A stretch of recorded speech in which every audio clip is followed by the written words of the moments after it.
pick up on. So, this is session 82, I believe.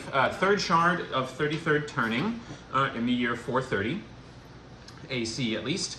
And that is, I don't know why it's disconnected. Good times. We've had a lot of stuff go on in the last little bit, but we'll start with just where we are in the game, what the lay of the land is like, and what our current goals are. It might be good to just kind of remind each other and realign and focus. But last we left off, the party had plunged into the puzzle box of Kendo and Chikuna to rescue them from, well, their own defenses, as well as an arrest raid from the Prismere Red Braids on Rantika and Danric's shop, and by extension, Kendo and Chikuna. As the party delved in, it seemed like there was more interest in Kendo and Chikuna as well, directly from the Prismere, and the group navigated the maze, slaughtered all Red Braids they found, and learned that the folding Kapaji assassin, Thiranja, from the koi ship crash, was also a part of the maze, and hunting the intruders. The group worked together to free the siblings from the containment cubes they had found themselves in, exited the maze, and then hurried to make the most of their remaining time in Landerhall. Given the raid and arrest of Rantika and Danric, the party decided to house Kendo and Chikuna in Cantifer, granting them direct access to their crafting and expansion talents for their traveling home, and as a fringe benefit, while also offering shelter to the fugitives. The party then went to visit with the Ram and Shackle's newly built basement. Met with Castoria there in the newly built basement, noting her rather rough-looking condition, her graying hair, her missing fingers, her new ring. Offered to give up the Glitter Star Resplendence and several other Lumen items that they had recovered from the Bright Stars in exchange for a rather exceptional monetary or political reward. I think given what we had given over, the reward should be in the same realm of about 15,000 gold. Because it was 10k alone for the Glitter Star, which had a full lumen in it, which was the big necklace, and then plus the other weaponry, the canes, and other things like that. I think we should immediately turn it over to an orphanage and not spend any on cool magical items. I think I should burn that orphanage to the ground and take Yeah, it. you might have to find some. You might have to find some specialist sales folks to who are peddling items that valuable. But Oh, I thought certainly, you were saying that she was going to give us that. so yeah, that is the case. The yeah. Oh, We haven't the- discussed what we want to get. Yeah, the reward is kind of pending, and the 15,000 also gives a sense of scale. If you choose to get a favor or some other kind of thing, it'll be similarly excellent. Castoria also agreed to this exchange, but asked that the party also escort her and the items back up to Solni to ensure their safe transportation and for the party to earn their reward directly. She hinted that it's likely this will result in some kind of contact with Pulesafane and or the Radiant Archon Yaila Illuminate herself. And she also mentioned that some stuff doesn't seem to be right in Nurwal, which is in the sort of southeastern sections of the Shaded Reach in Sanctus. You can see it out there on the map for those curious. And implied that Aurelia Scovin may be involved there, along with some relic of importance, and possibly the missing Faint agents who went missing quite a long time in game time ago, or in terms of our experience ago in that region. Tennille then took the time to visit both the Stone Tree and the Hearthholm Fire there in Landerhall to try and maybe mend some bridges and settle some things with the Ashen, figure out what's going on, but didn't find a lot of response, aside from noting some kind of greater details about the different spirits and ancestors of each side, and maybe gaining some vision and foresight. I think you had seen some recurring things that we had already run into before. Let's see. After selling some various equipment, the party returned to Cantifer and found Ren in a further deteriorating state, clearly having memory issues and spouting unusual phrases, mistaking individuals for two people, Persephone and Angoria, whomever they are.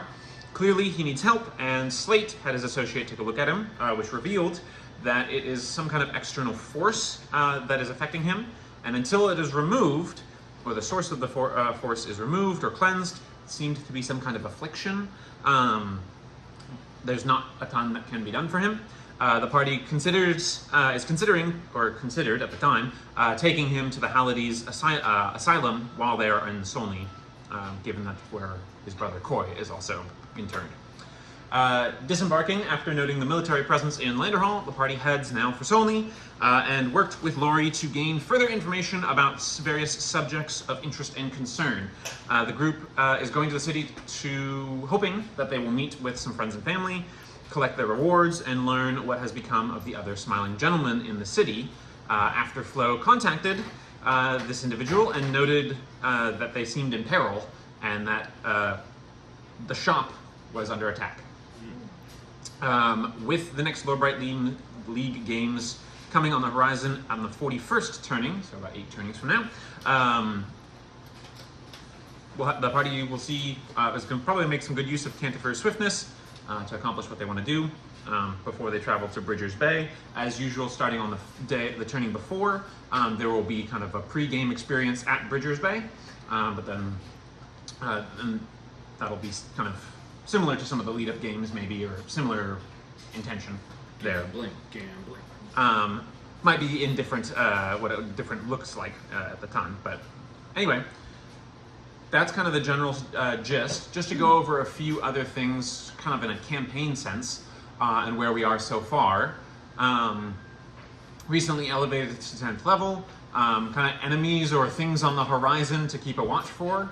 Obviously, Aurelia Scoven is probably looming pretty large in some people's minds after the encounter with Brody and her treachery and revealing of manipulating the party, and her implications with the Nectar trade. She was just doing what was best for her. In addition, obviously the Red Saber seems to have some clear connection with Flo and Flo's past, or the Smiling Gentleman, and with Red Coin itself. So, and with the recent concerns around the individual in the shop that Flo contacted, that might be something as well. I believe there was also some interest to try and meet with Uncle Galen, / catch up with family and things like that where possible. Let's see. Most importantly, we discovered where Renostus is getting the krill. Yep. That is true. In his krill tank. His krill tank of holding that's disguised as old man ointments. Excellent. And we uncovered his aqua. Yeah, there's 2 headed Aquaculture. krills, there's lightning krill, yeah. At least there are options. And I believe other kind of notable concerns, or other things, I guess, not just concerns. Obviously, the God Chainers, we had done some research with Laurie, quite a bit actually, about various subjects.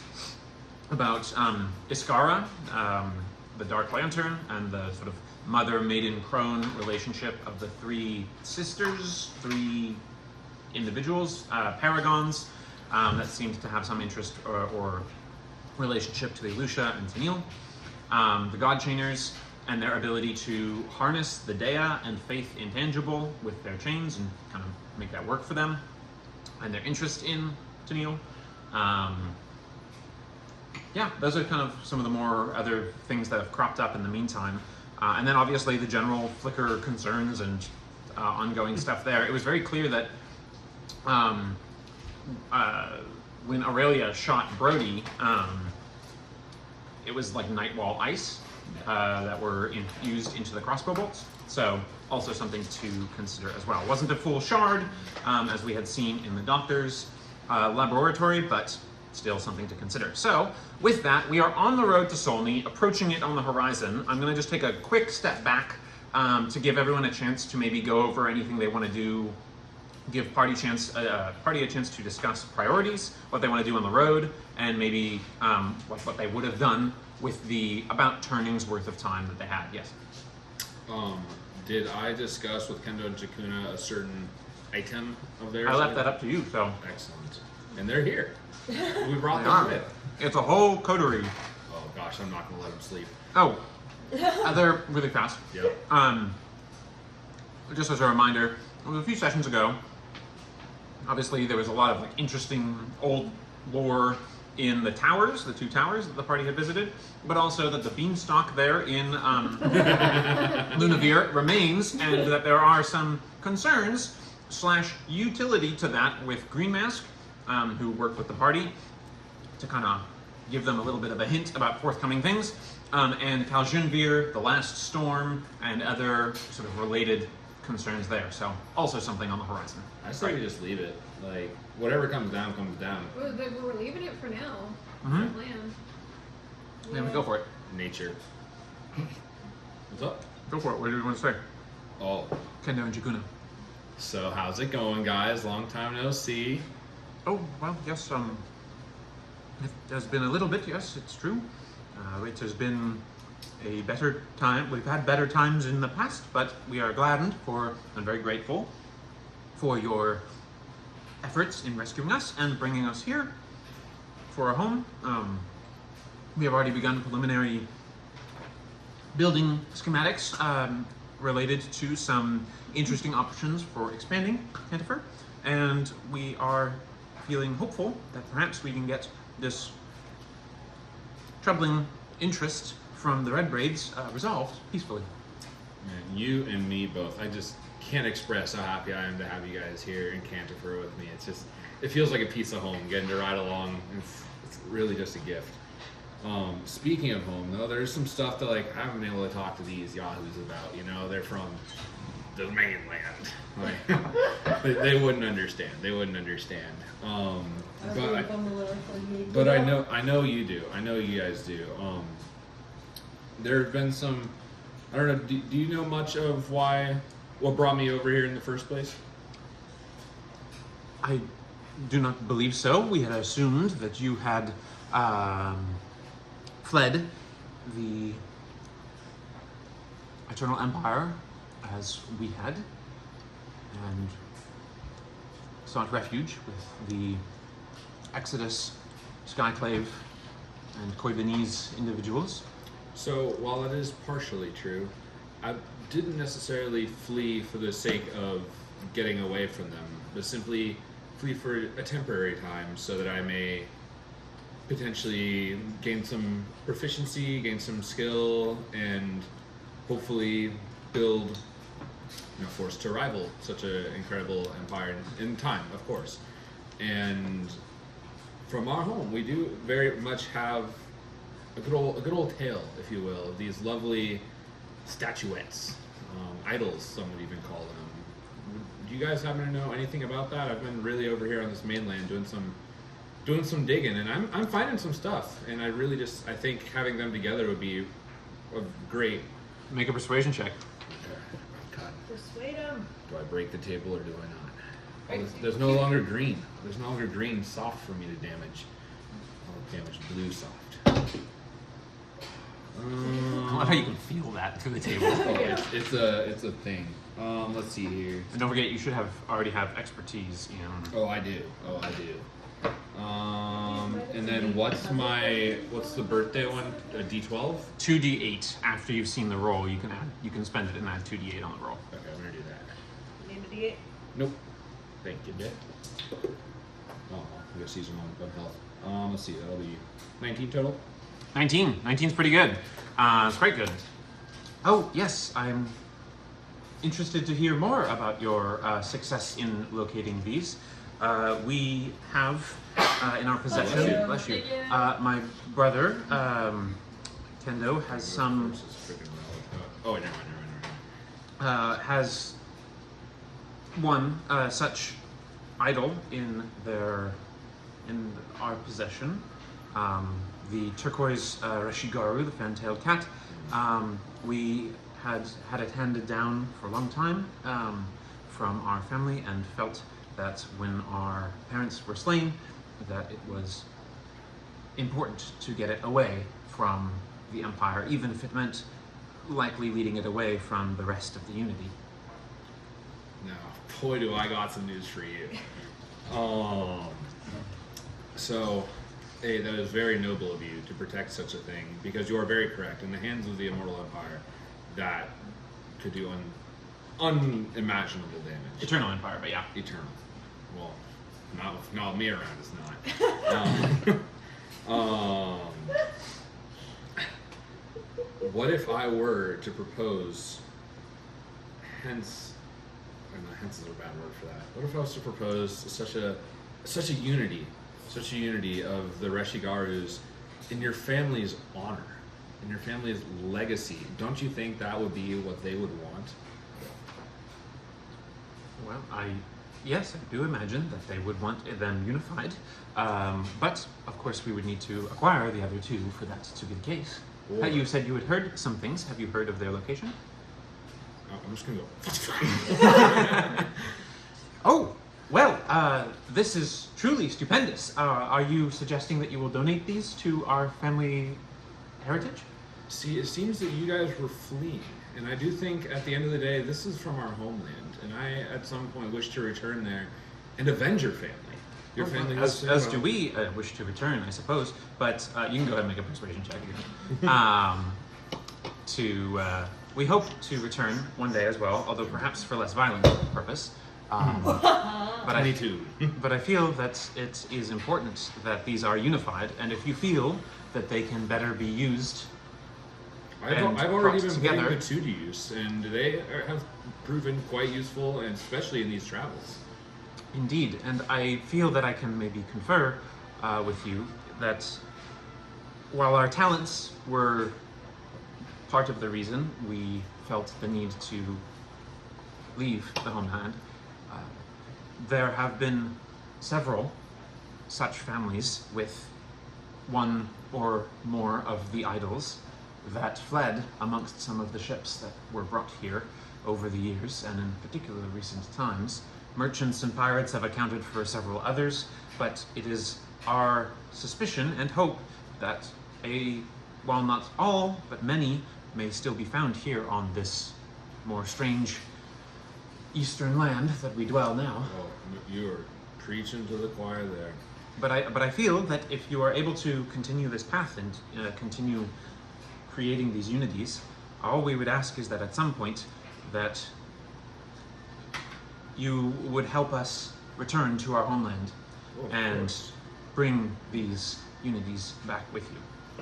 But with that, she will hand over the third of the three Reshigaru. So you'll still need to attune to them, which is an hour-long process, and that is like the process by which they unify. Okay. So we can definitely say you can get to that while we are traveling here, and we'll get to that in a second. I'm just going to go around.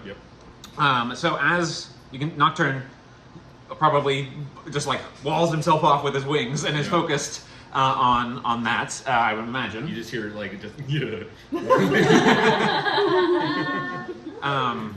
happy owl noises. While that's going down, while happy owl noises are happening, what else? What is everyone else up to?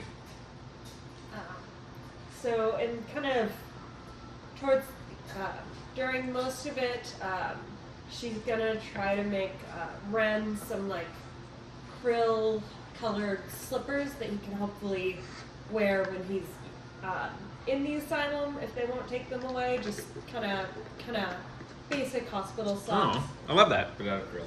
But she does like take a piece of krill and just kind of dab it on it so he still remembers the scent. Okay. Yeah, I'll say go ahead and make a what is that, like weaver's tools, I think is what it's called, weaving tools. Like the little grippies on the bottom. So just Slippy socks. and which you are proficient in, so but I'll say it's an int-based check, so add int plus proficiency. Ooh. Int or dex. But I'd say in this case you're being thoughtful, you're being a little bit more considerate of what you're trying to put together, so. What's our Proficiency is +4 at this level. 25. Oh, it is probably. Those are some krill-scented socks. And you are able to get them krill-colored and also with little krill like patterned into them, as well as maybe some scentings that are added. And Renastus,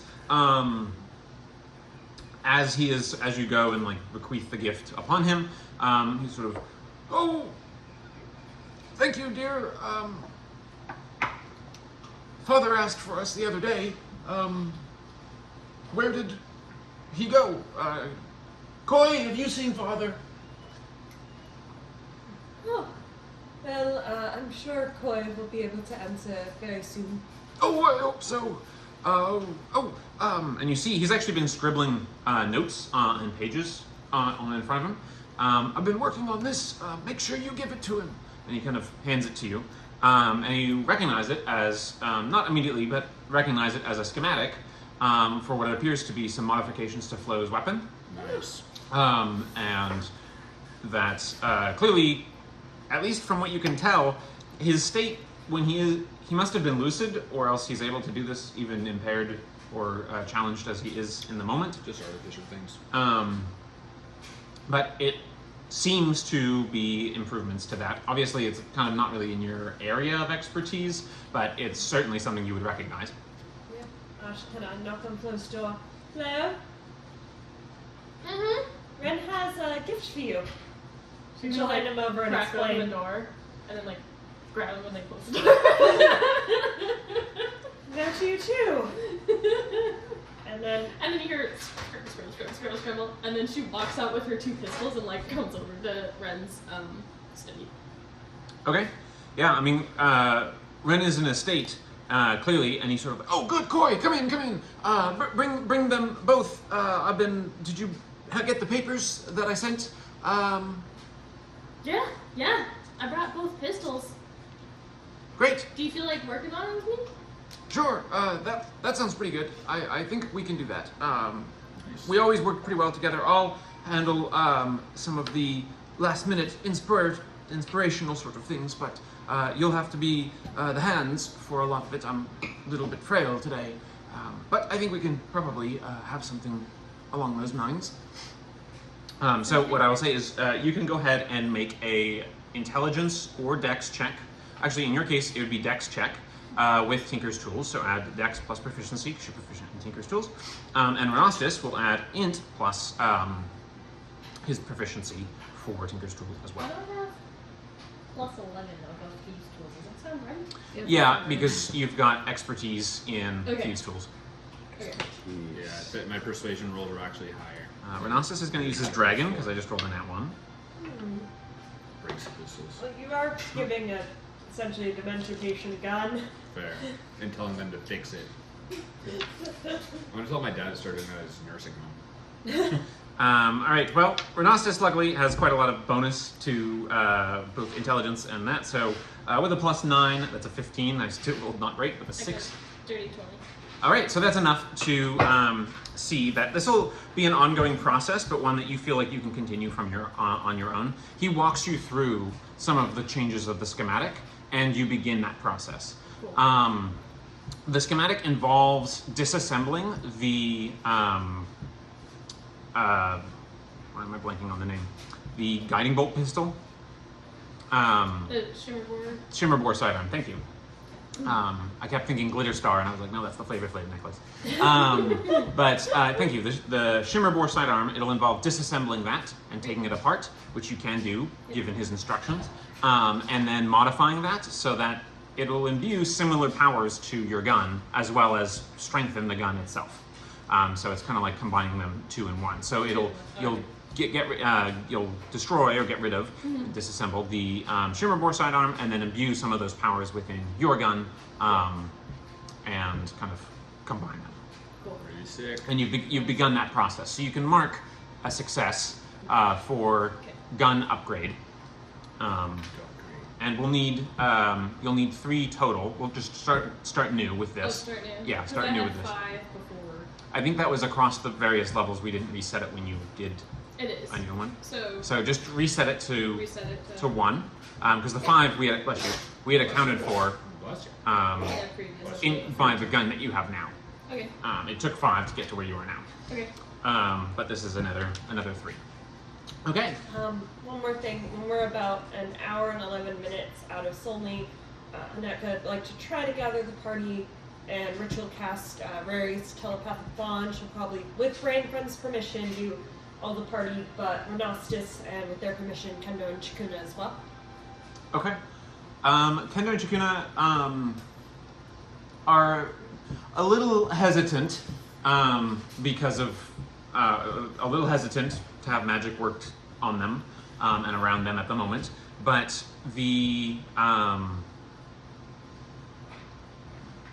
I would say they probably acquiesce and allow it, and Brain Friend is sort of like rudimentary. But enables it all the same. So as the party leads into Solni, they're able to have that active. Anything else from the two of you for Tennille and Opal as preparation goes? Along the So way? maybe while Flo is working with, because he needs Flo for a second after this, while Flo is working with her gun, Tennille's going to ask Tiny if there's any possibility of making his half plate a little less Eternal Empire-y, because he got it off of an Eternal Empire person, was a Karin, so like, just cosmetic modifications. Yeah. I mean, I can do that. That's fine. It's not important, but I felt like, I'm not from Kosakara, maybe I should look not like I'm from Kosakara, if you catch my drift. Especially since you're in the bad part of Kosaka. Yeah, I don't want to look like I'm from the bad part of Kosakara. I just realized I studied London Army from the carnival. That's still like clowns. It's fine. Yeah. Pretty random at this point. I can do that. That's fine. It'll take a little bit, and you'll have to give me the armor, of course. Oh yeah, he'll do that like earlier in the journey, like like some masks Okay. or like a tree or Yeah. nature. Well, I'll make a check to see what he's able to accomplish. Okay. Man, I'm not rolling tonight, guys. All right. Get us into combat, quick! All right. He'll use his token to Dog in the redo that. face. Wow. I upgraded with a token from 2 to 3. That's nice. I think tokens are supposed to be an advantage instead of a reroll anyway. But whatever. Not like it mattered this time. Yeah. So he said, yeah, it's gonna take a little longer than I might have hoped. I was kind of going for. You see, he brings it back. If you want, I can still keep working on it, but I thought I'd at least stop for now. You can see instead of the sort of shifted plates, kind of samurai-esque armor of the breastplate region and fitting like front and back, you can see he's kind of attempted to like hammer the shoulders, the pauldrons of it a little bit into like face shapes, but they're really blurry looking. So they kind of just look like you've got like melons on either shoulder. Melon Lord. So and it's kind of it's like bulgy forward at the shoulder. So I'll say it's not impeding a function, but it's not the most flattering. Worse, it's fine. For certain. We'll work on it. It's Sorry not about big. that. I must have used all my my good work on the cloak of daggers and all that. So. No problem.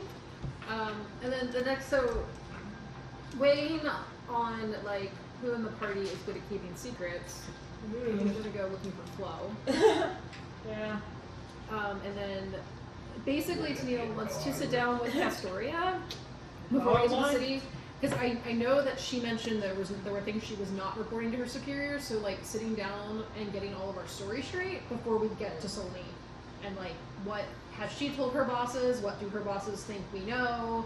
Like, are there things we shouldn't say? And then like Flo and Tennille can go to the rest of the party and say, okay, here's the line. Here's what we're going to be publicly saying, or what we're reporting. Okay. Is the idea. So you find Castoria in that discussion as well. Yeah. And so just like I know that there were some things that happened in Shadvir that may not have made it north. Is there anything we should we be honored with a meeting with the Archon? Is there anything we should not say? Anything we should not say to your boss? Well, I would say the Archon is briefed on much of the information that is necessary by Philosophane's discretion, and I would say that the information we have worked hard to keep quiet about the nature of the Shaded Archon and the disposition of certain family members of his, and the nature of the current assistance that he has and the changing of office needn't be mentioned. you are to be rewarded and recognized simply for your excellence in going above and beyond, in recovering, well, not what you were told to, but more than what you were told to in the missing weaponry and the 10%. Glitter Star Resplendence in particular, which was meant for the Archon Radiant herself. As for what to mention, I don't imagine it will be a mention of talk and tea so much as a thank you and recommendation and accommodation for recognition and accommodations for your efforts, and it will be either her or Pulesafane to whom you will, and Pulesafane likely, whom you will make your request of for your reward. I would encourage you not to drum up any unnecessary mention of the Shaded Reach, only to make clear that, as we all know, these things were stolen by unaffiliated gang members and returned with the blessing of the Shaded Reach. Go us. We're actually the good guys for once. We can do that. Just, don't want to bind in our strong suit, as you may have noticed, so. Yes, well, that's what made you so attractive as candidates, partly, I think. We always can tell what you are up to, and that is refreshing for people in our line of work, I think. See, the question is, does that mean we're really bad liars or really good ones? Who's to say? My stats say I'm good at it. Is there anything else you wanted to ask, either of you? Yes. I have a Is plus there 11. anything else we should know going into Solni? I see the new taxing system coming by, and thank you for giving us passage through there, but, like, what's going on? The mood of the city is terse, as you might expect, given skirmishes and the closeness that we got. It turns out these games are providing a useful area for us to meet and discuss on more neutral ground across the reaches. I am pushing to expedite this process, but it is difficult to convince those in particular who were wronged by the Shaded Reach, as I'm sure they feel by those who were wronged by us here in the north. It seems that there has been further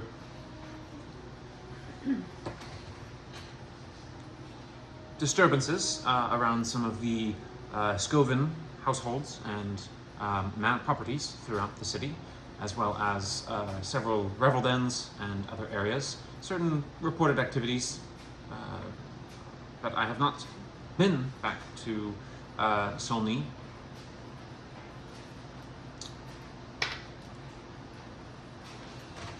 Much more recently than you have, only the once, and my time there was rather short, and as a result I am not as far up to date with the goings on in the city as I would like to be able to fully answer that question.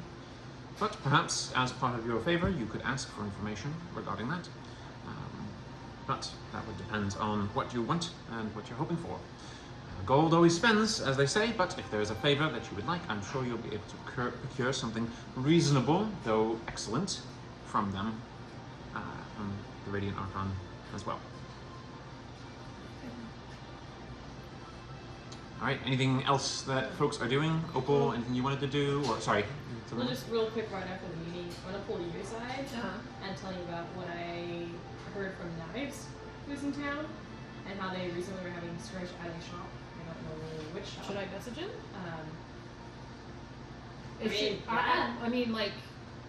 So Janelle could, I could either message Julius directly because I've met Julius, but I've also met the person who wore that mask. I don't know if I can message them while they're in the mask, but I can try to message the person that wore that mask. I can try and put it on again, but they had to go. They're right in the middle of something right then, so I'm a little worried about them. I don't know if we should go check, see if we can figure out what this Assumes the shop status. Who are we messaging? He's gonna message Julius Okay. and say, Steal here. Trouble in shop. Attack. Cough if you're not okay. And that's all I sense. Okay. You send the message out, and you hear like a muffled response. So you don't actually make out any words, Okay. but the response is very muffled, very thinned. But you do hear a. He's not okay. He coughed. But you get the sense it was a strange feeling, like a gauzy veil was being put between the response, the call-in response. Oh, interesting. Okay. And you get the sense that there's some wherever he is, there's some amount of interference there. But I will say, because of your familiarity with this individual, because of the situation that you're in, I probably should have made you roll for it a little bit, but I can roll. I'll say that you're able to discern that information, and that's Okay. fine. So that is what you gain. Cool. I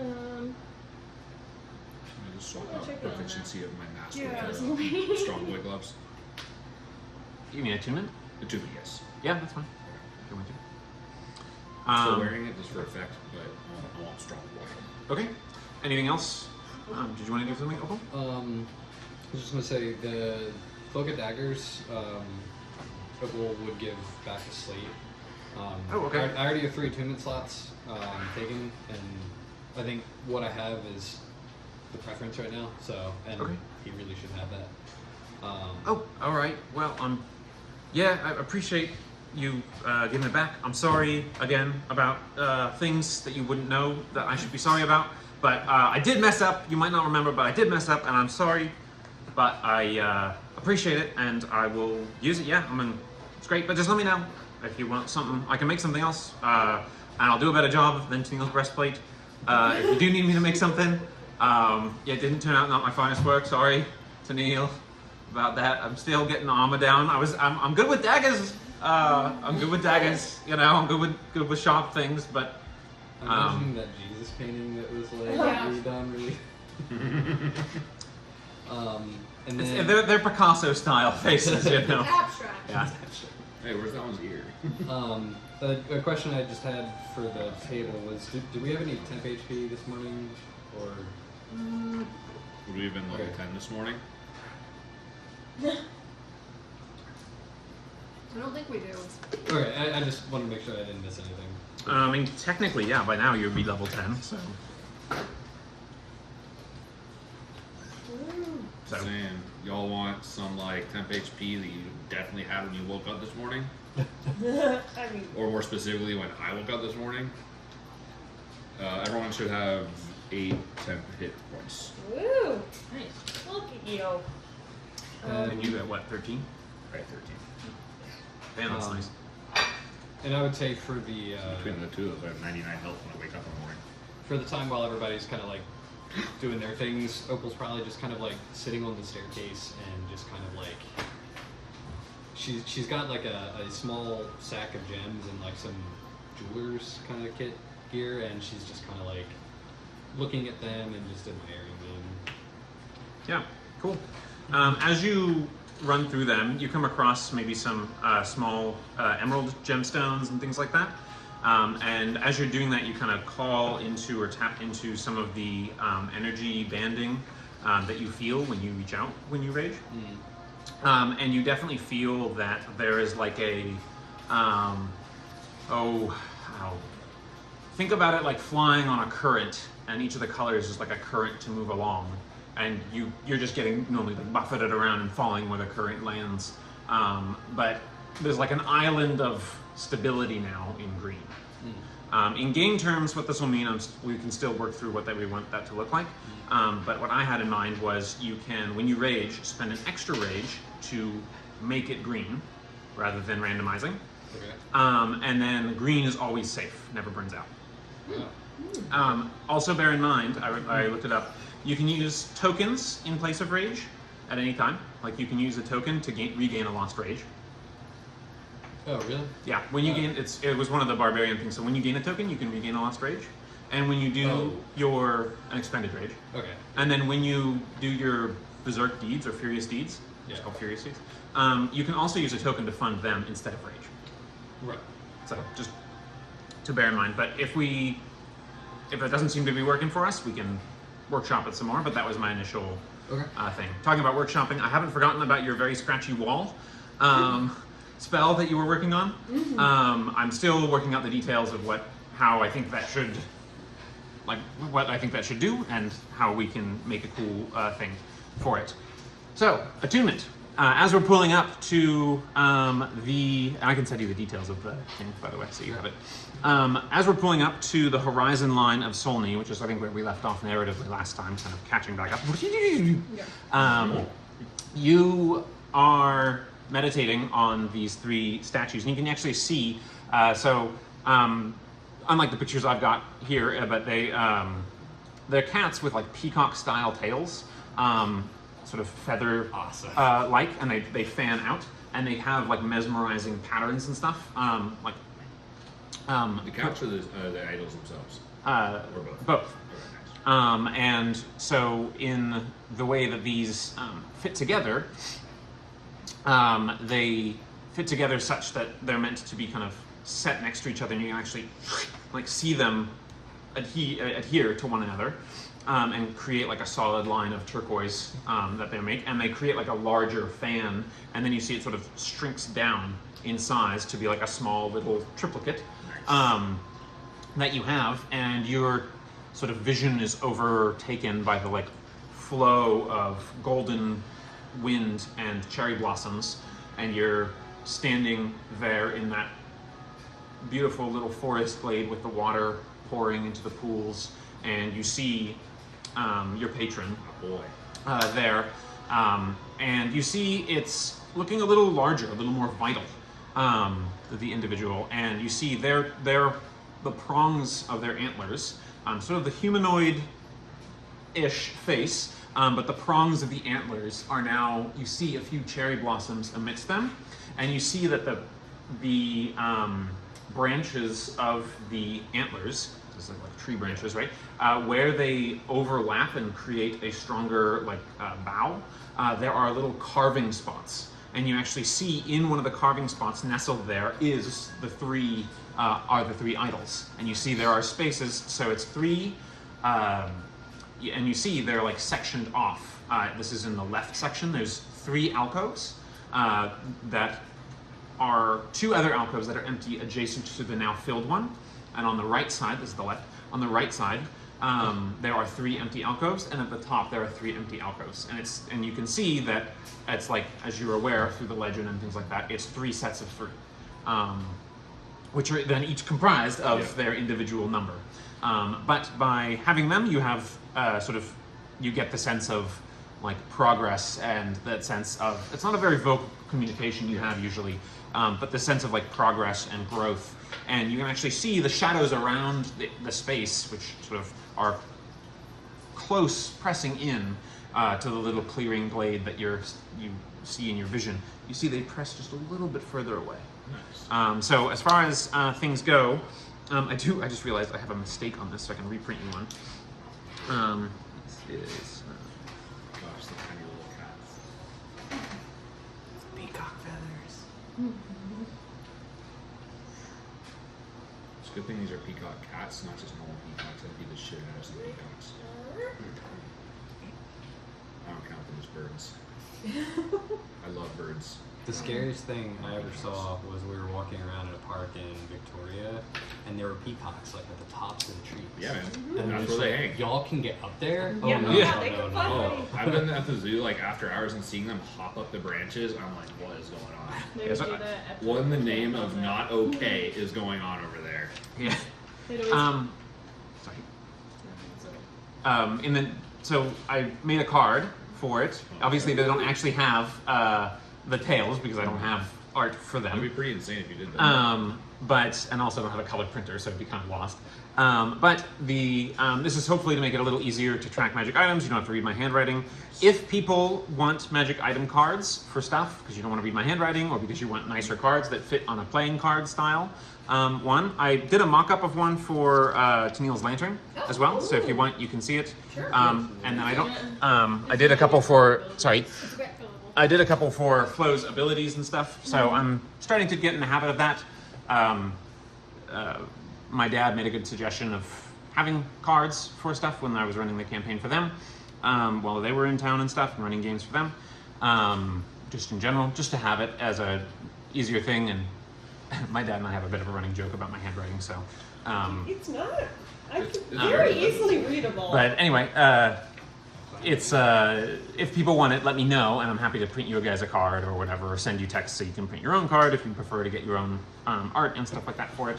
But this way, it's a little easier for switching between certain things, or if you want like a weapon card with the Masterful Strike in the weapon, things like that, if that's useful. So there's that. So What's the HIT? What's spending a hit? HIT is Heroic Inspiration Token. It's one of the dragons. That's the oh. abbreviation because it takes way too much text on the card. Yep. And in rules text and stuff, it's just nicer to abbreviate. So it's spend a token to get the effect. And I misprinted the spell in there. It should be Hypnotic Pattern rather than Charm Monster. Sick. So Thank you much. That's a good spell. It's yeah. a wood spell. And so you don't have to cast it the normal way. You just cast it by spending a token, and it casts. Nice.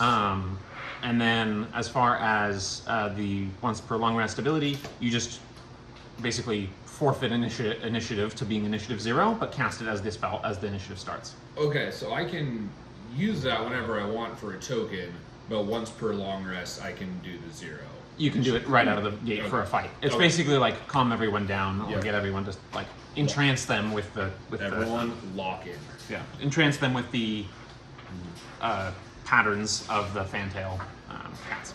Nice. So with that, we pull up to Solni, which I think Opal has never been to. Yeah, cool. When we ask her for Layden, I'm gonna death ward myself. Yeah. Just feels like the smartest Better thing safe to than do. sorry, right? Just before we pull in, so sounds like we wanna drop Cass off, go to TTT, see what in the hell is going on there, go visit the families, and then kind of look at Tania. I think we got a game to go give some bad news to. Yeah, we've got some kids to go destroy. Let's Yeah. go. I have a feeling they might find us. They're resourceful. Yeah, they're clever. Little Yeah, clever. but we might need to talk to the adults. There's no adult. What do you know? There's no The adult teenagers. there. The teenagers. But yeah. Definitely when we see the gay, I woke up this morning feeling so powerful. I have a new thing, since we're kill on site in the salt pools, I have something that can, rather than just one of us disguise ourselves, I can disguise all of us. Oh, Nice. cool. That's handy. Yes. Nice. It's quite a powerful spell, but it might be worth it. It also lasts for 8 hours. Well, I don't know that we have to do salt holes. Yeah, not today, but just also if we ever find our thing to be too tiring, we have a way out of that too. We should also talk to Tristafan because we were his first believers, and now we can make him money. Now look at That's us right. now. You know. Okay. All right. Well, with that, as you guys approach, you do see Castoria's already out at front, front and center and stuff like that, and ready with. It looks like she's got basically like a rudimentary, well not rudimentary, but she's got like some kind of passport card in addition to her rings, and she's in her finery. She's in like more official diplomat clothing. Opal, this is probably pretty new to you, seeing such a sunlit environment in general, where you're in full sun, the light band we're in here is, known for its luscious greenery. It's known as the Shining Valley. You get lots of growth. We're past lots of farmland and areas like that. And Solni has its sort of golden walls that are they're quite high, and then they're also paneled with mirror glass. And the towers are sort of like done in the style of kind of like lighthouses, but again have like rotating mirror glass, and you can see very easily that they're able to be turned to apply like a blinding defense against a siege and other information, other assailants and things like that. The lighthouse towers are rumored to be able to focus sunlight in like damaging beams on a bigger scale than some of the lumen weaponry and stuff. That was some Speaking of of that necklace. It's like the Death some of Star. the earlier uses of the lumen weaponized versions of that were in the lamp towers. And it took a lot of trial and error, a lot of construction, big devices, things like that. But what also stands out to you is that there's a large sort of tent city growing on the outside of the walls, larger than those of you who have visited before have seen. I think Nocturne, this is also new. You haven't been to Solni either. But you can see there's a large line of caravans and things like that. There's like a long line, and then there's like a fast pass line. And Castoria seems to have gotten you on the fast pass line to get into the city. Nexus Pass, yeah. But you guys do see that you guys are waved through, but many individuals clearly are being charged pretty hefty, like 10 gold plus fees to get into the city. And you do see that there is quite a lot of refuse, quite a lot of garbage buildup, and stuff like that. It seems that as it is now the 33rd turning, you can see that there are what appear to be like remnants of, and we'll actually get some perception checks going here. So everyone can go ahead and give me a perception check. As Anetka looks out, you kind of see blue flash through her eyes. I'm going to use my psionic feet to give me advantage on this. Nice. Actually, wait, straight roll because we are in bright sunlight. Yeah, I have a shot. You have the shell. We can tell, and so you can see there's quite a large population, like in the thousands outside here, that you'd roughly estimate. But with all that, there's like very little stoppage at the gate. You can see that there's quite a lot of reinforcements on the wall, on the gates themselves, particularly facing this southerly direction. The mirror blades in their sort of resplendent mirror shine armor, their eponymous swords and things like that. You see that they have that. You also may see some other stuff depending on your rolls, so we'll get down the line. Go ahead. 7. 15. 24. 8. 22. Okay, so you two would also notice that a few of them, probably, it looks like their commander or little squad leaders or things like that, also appear to have the equivalent of like a bayonet firearm of some kind that seems to be of similar make of some of the stuff that you've seen Flo and now the Bright Stars wield. The bayonets are done in sort of a more halberd style than like a piercing blade. Obviously meant to be gripped and used as like a poleaxe type effect. So you can see that those weapons are starting to make the rounds, and it seems like the more high-ranking guards or more, sorry, not guards, but high-ranking soldiers. The mirror blades are soldiers. So far, no Souls Guard. We haven't seen any of the standard Souls Guard on the walls. It's all militarized characters. You also notice that across the sort of tent areas and stuff, there are militarized patrols and little encampments and stuff. After a few turnings from the 10 turn, you can see what looks like leftovers of food crates and storage and things like that of what you remember were food deliveries that happened every 10 turnings as part of the, like, getting to be a Solnian citizen. But with that said, it's still not in great shape. You also can see that amidst many of the two of you, notice in particular, amidst many of the patrols, there appear to be soul priests, so priests of soul, or priests of the sun, that you can see, you actually see, they quickly bind and drag away what appear to be a few people who look like they are becoming flickered. So they've got like active, like on the mark, rapid identification and things like that. You see, I won't describe anything too grisly, but you see their victims who are clearly dead, and of the flickered individuals, and then these individuals came in and arrested them quickly and seemed to subdue them. They strike you more in the flavor, now that you guys have come across many, of the like flicker haunt variety, more the sort of the husk type individuals. Vanessa? Yeah, a little bit more like Vanessa, how she was. And you're noticing that they're clearly seems to be active measures in place for those individuals. And as you head through, Castoria just sort of says, well, I am sorry that you have to see us in such a state, but it seems that things have increased even after I left. And as you can see, the asylum has seen some expansion, and indeed it has. Where it was once a rather tall building, kind of in the southwestern section of the city, you now see that it is both it is two towers with a bridge connecting them. So they seem to have constructed a new one at a very quick rate. And you can see there's these individuals who are, the slang is boxed up. These individuals who are flickered, they get put into what look like basically like black caravan boxes and just carted off to the asylum. So that appears to be the case from what you can tell. As far as general city layout, let's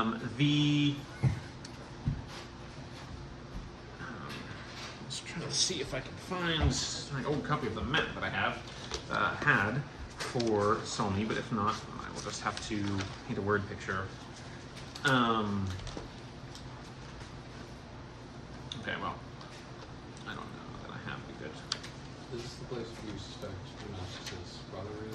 We're pretty sure that his brother's at the asylum, yeah. So yeah, the asylum, as they could probably explain to you, covers many different types of people who are afflicted, and it has been recently converted to be like the Flicker holding house for individuals as well.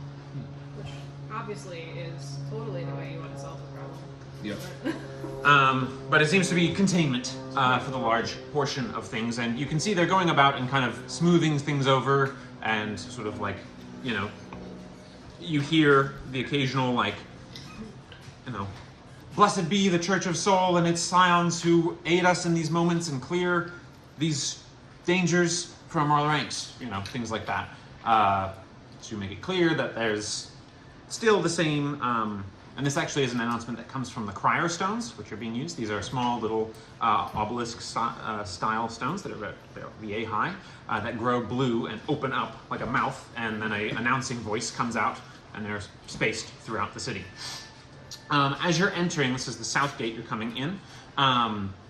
It tees sort of forward and around, but to your, it would be two parties right, so to the east, that's where there's like the now even more smelly and overrun area of the Salt Pole Canals, which is basically a series of docks, crisscrossing docks built at different levels, with different bridges cobbled together, and individuals poling through basically like garbage lanes of water, where it meets the water line. From north of that is the dockside district, and this is where the majority of the Solnian Navy is housed, where ports come in. It's a very large, I mean, Solni is a massive port city, and so this is where a lot of that is maintained, and the Werewarrens are sort of a subset of that, where many warehouses have been converted into housing in and around this area. These are generally the poorer parts of the city. To your to the party's left, or to the what would that be? The west, from your guys' entrance, this is the main market square area, and as that sort of meets with the Glint Top Ward, which is another area of the city, that's where the Halliday's Asylum is posted up. The main market is bustling and full of noise and sounds and things like that. The streets are crisscrossing all over the place here, and you guys are able to notice what you saw about the Halliday's Asylum, that there seem to be these individuals being boxed up or black boxed over to the asylum. And you can actually see with your high rolls that there's actually gold inscriptions in the boxes. Very hard to see, but you guys do notice with your incredibly high rolls there. I'll probably cover each ward as we visit them, but I'll just give you a general layout so you know. At some point I will try and print out a map, a revised map, or another copy of the map for you guys to know while we're here in Solni. I'll probably just do that on break. But the Glint Top Ward goes sort of on the northwestern side.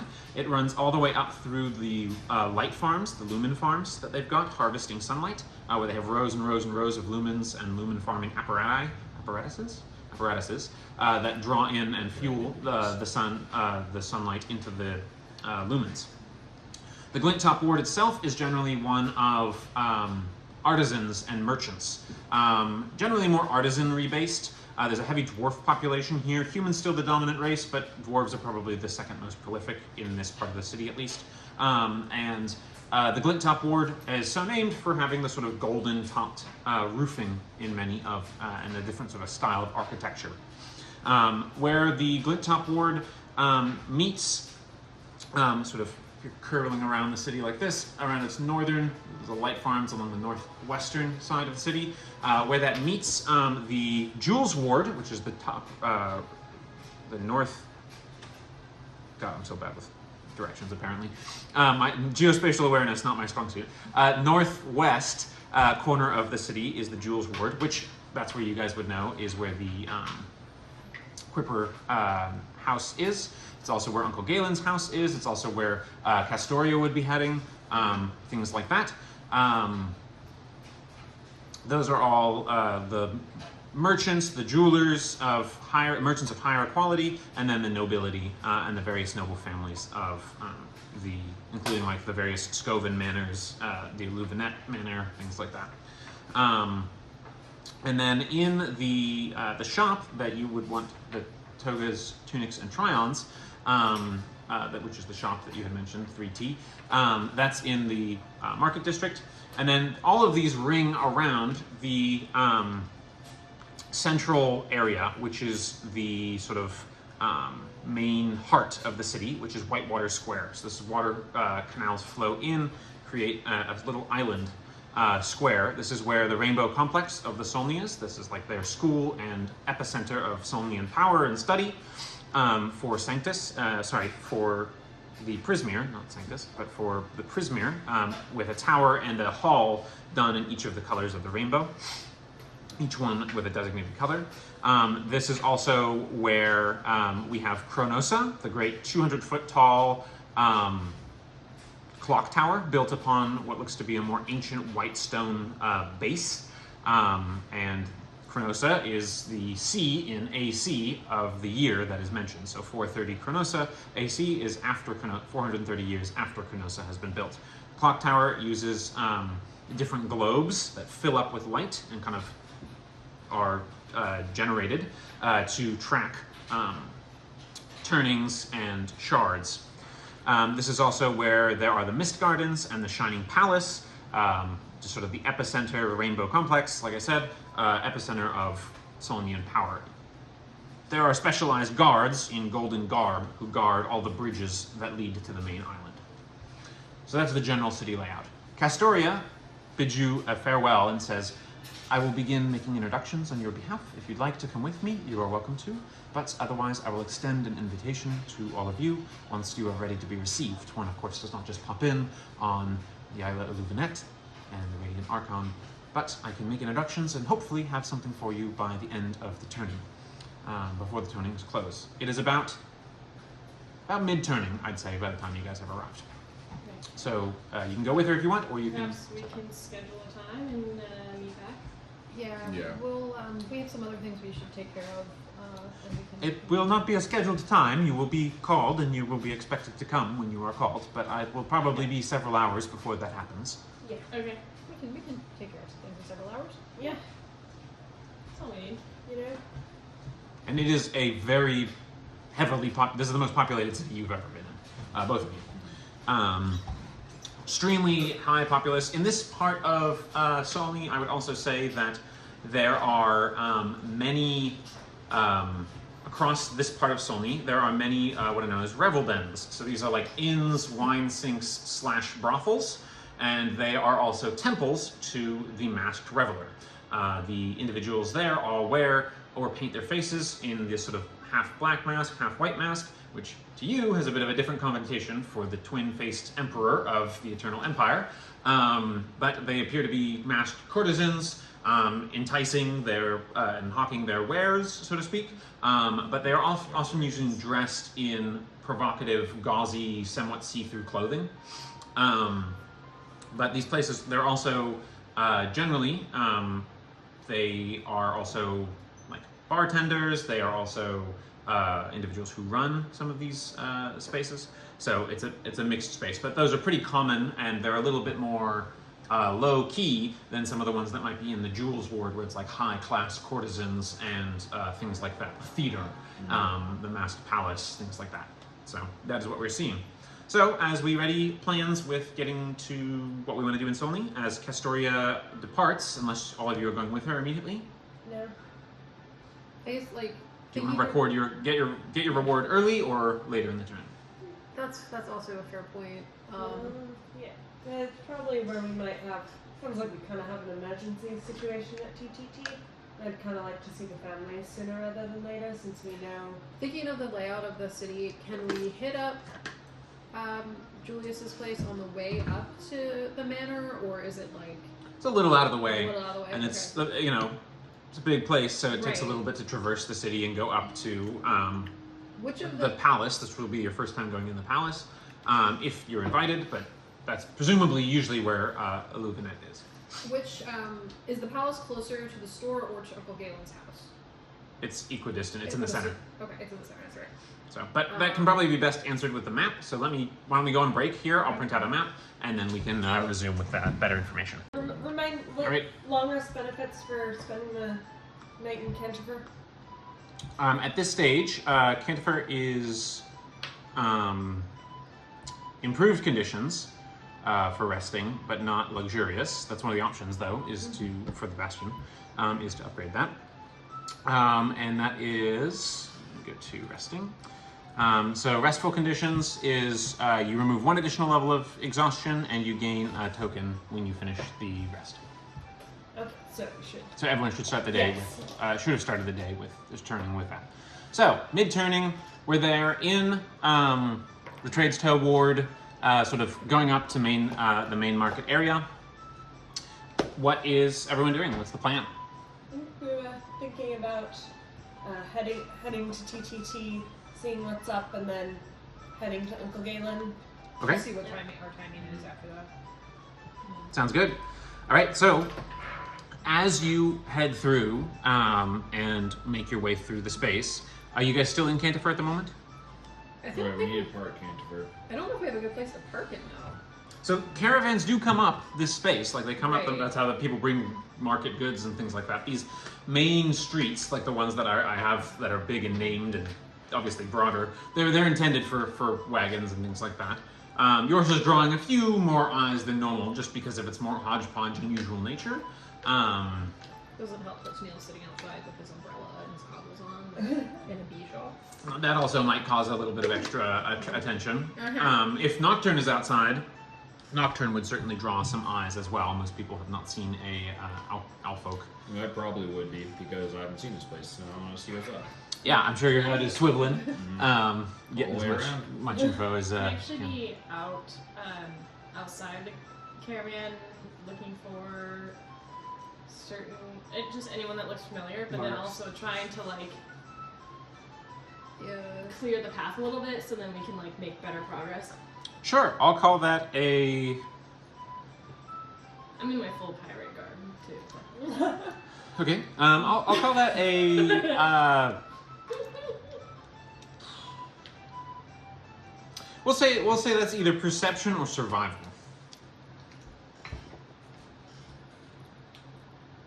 Perception. You're in bright light. I am 15. 15, pretty good.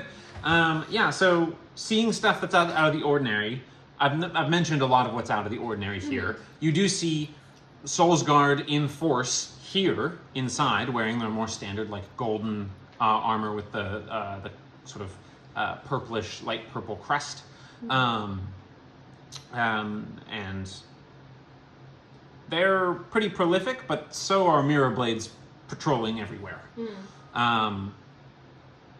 That already is a higher degree of unusual nature for you in and around the city. You also notice that there's not as much, what would I say? As you're going through some of these general, like, overarching main streets and stuff like that, you are able to move your caravan through and stuff like that, but you find that there's not as many, like, when you're looking down the side alleys, when you're looking down some of those areas, where you catch glimpses here and there, you notice there's a lot more patrolling down those alleys and things like that. There's not as much of a visual criminal element or visual like gang kind of element. Yeah.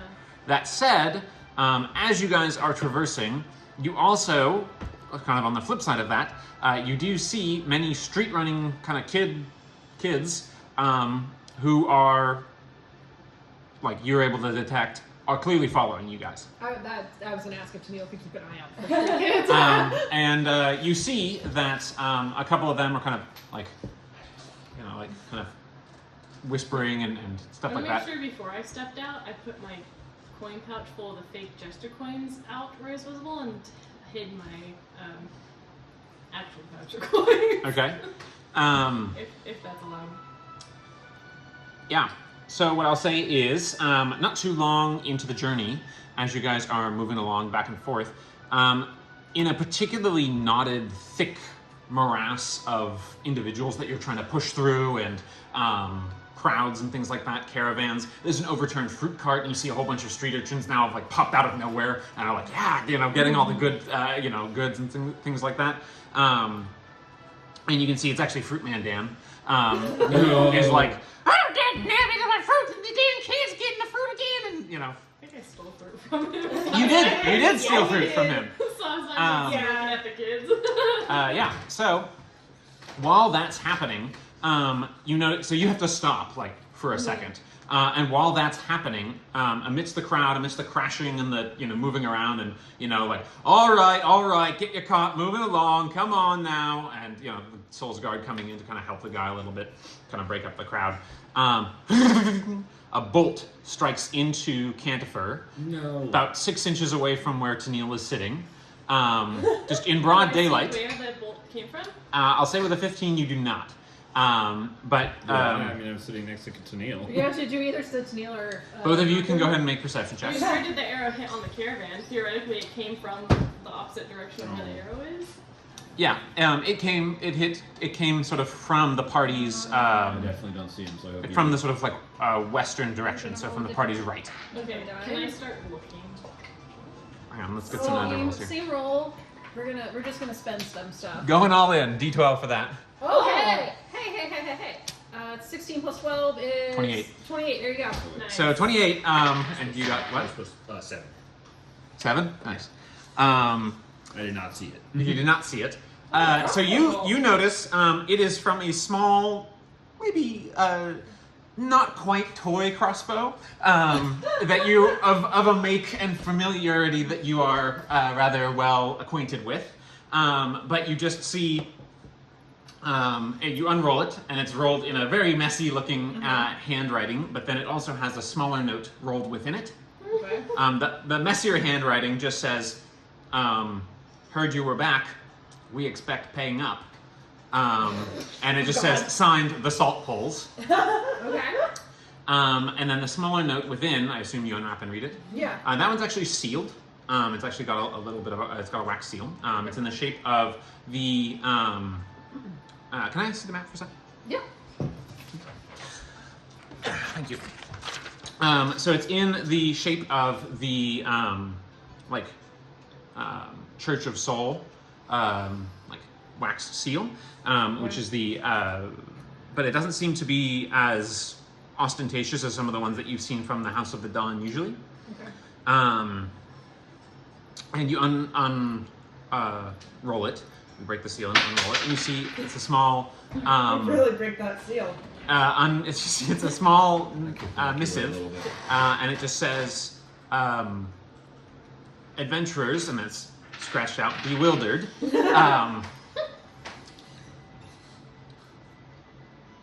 I have some information that might be of use to you. And there are many more mouths to feed and injuries to heal that I could use your assistance with. Also, it would be great to see Slate again. When you are able to, I have secured or ensured safe passage to the salt poles and my care tent. Kind regards, Cassio. Oh, Good old Cassio. oh, Cassio. Okay. And Slate's like, heh, yeah, been a while. Be good to see him. Drop in when we can. But if other urgent matters press, that's okay too. Looking at the one from the salt poles, like, does that seem like Brody's kids, or is that just the patch poles wanting revenge? Like, do I get that feeling? Does it have to be different? Like, why not both? You get the sense, though, that there are familiar marks. In fact, there's a common tear and then like splotching of water pattern that was used for passing messages amidst Brody's gang. That is consistent with that. Okay. So you get the sense that it's both. Okay. Is likely the case. With that, though, did you want to stop at and go to the shop? Someone will have to stay near the caravan. Now, you do have Kendo and Chikuna inside, plus Renostus inside at the moment. So it's up to you guys if you wanted to leave any further people. Maybe behind. Slate for simplicity. Oh, yeah.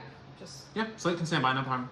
And you guys head over, because you'll have to like dismount basically, and head into the sort of smaller, tighter streets of Trades Toe Ward here in Gaunsback. what is Opal disguised as? The bronze dragonborn that she's kind of taken as her default appearance. You have seen, I would say you would probably at least remark that the only dragonborn you have seen, which are not prolific, maybe less than 1% of the population, are all golden. From there, you guys move on into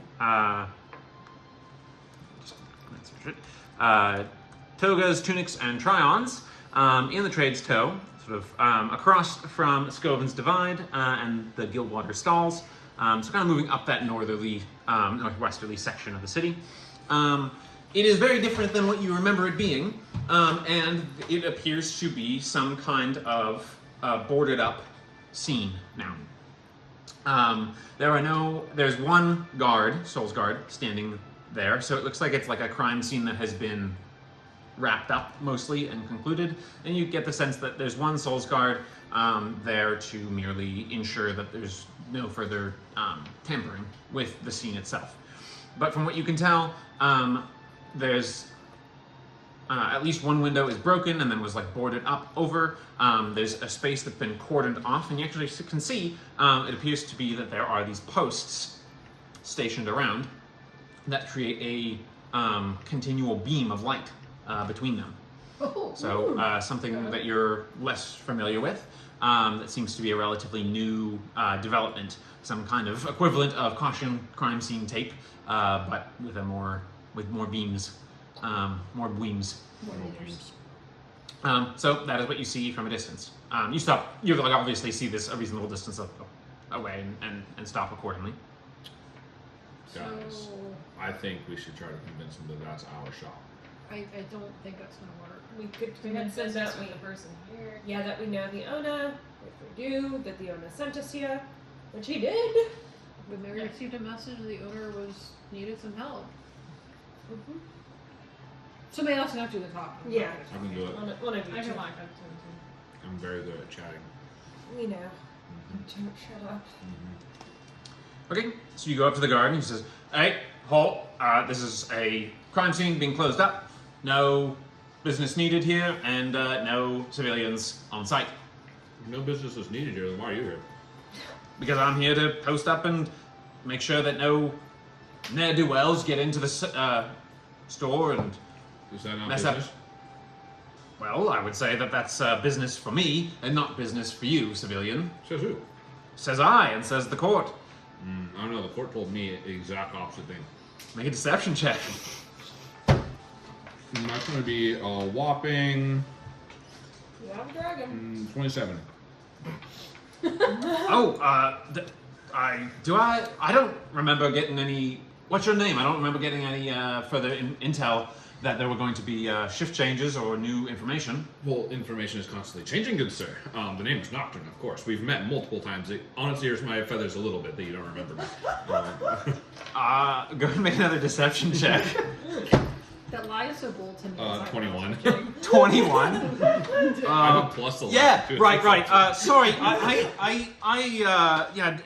it's Dentonius. You can call me Dent. I know that.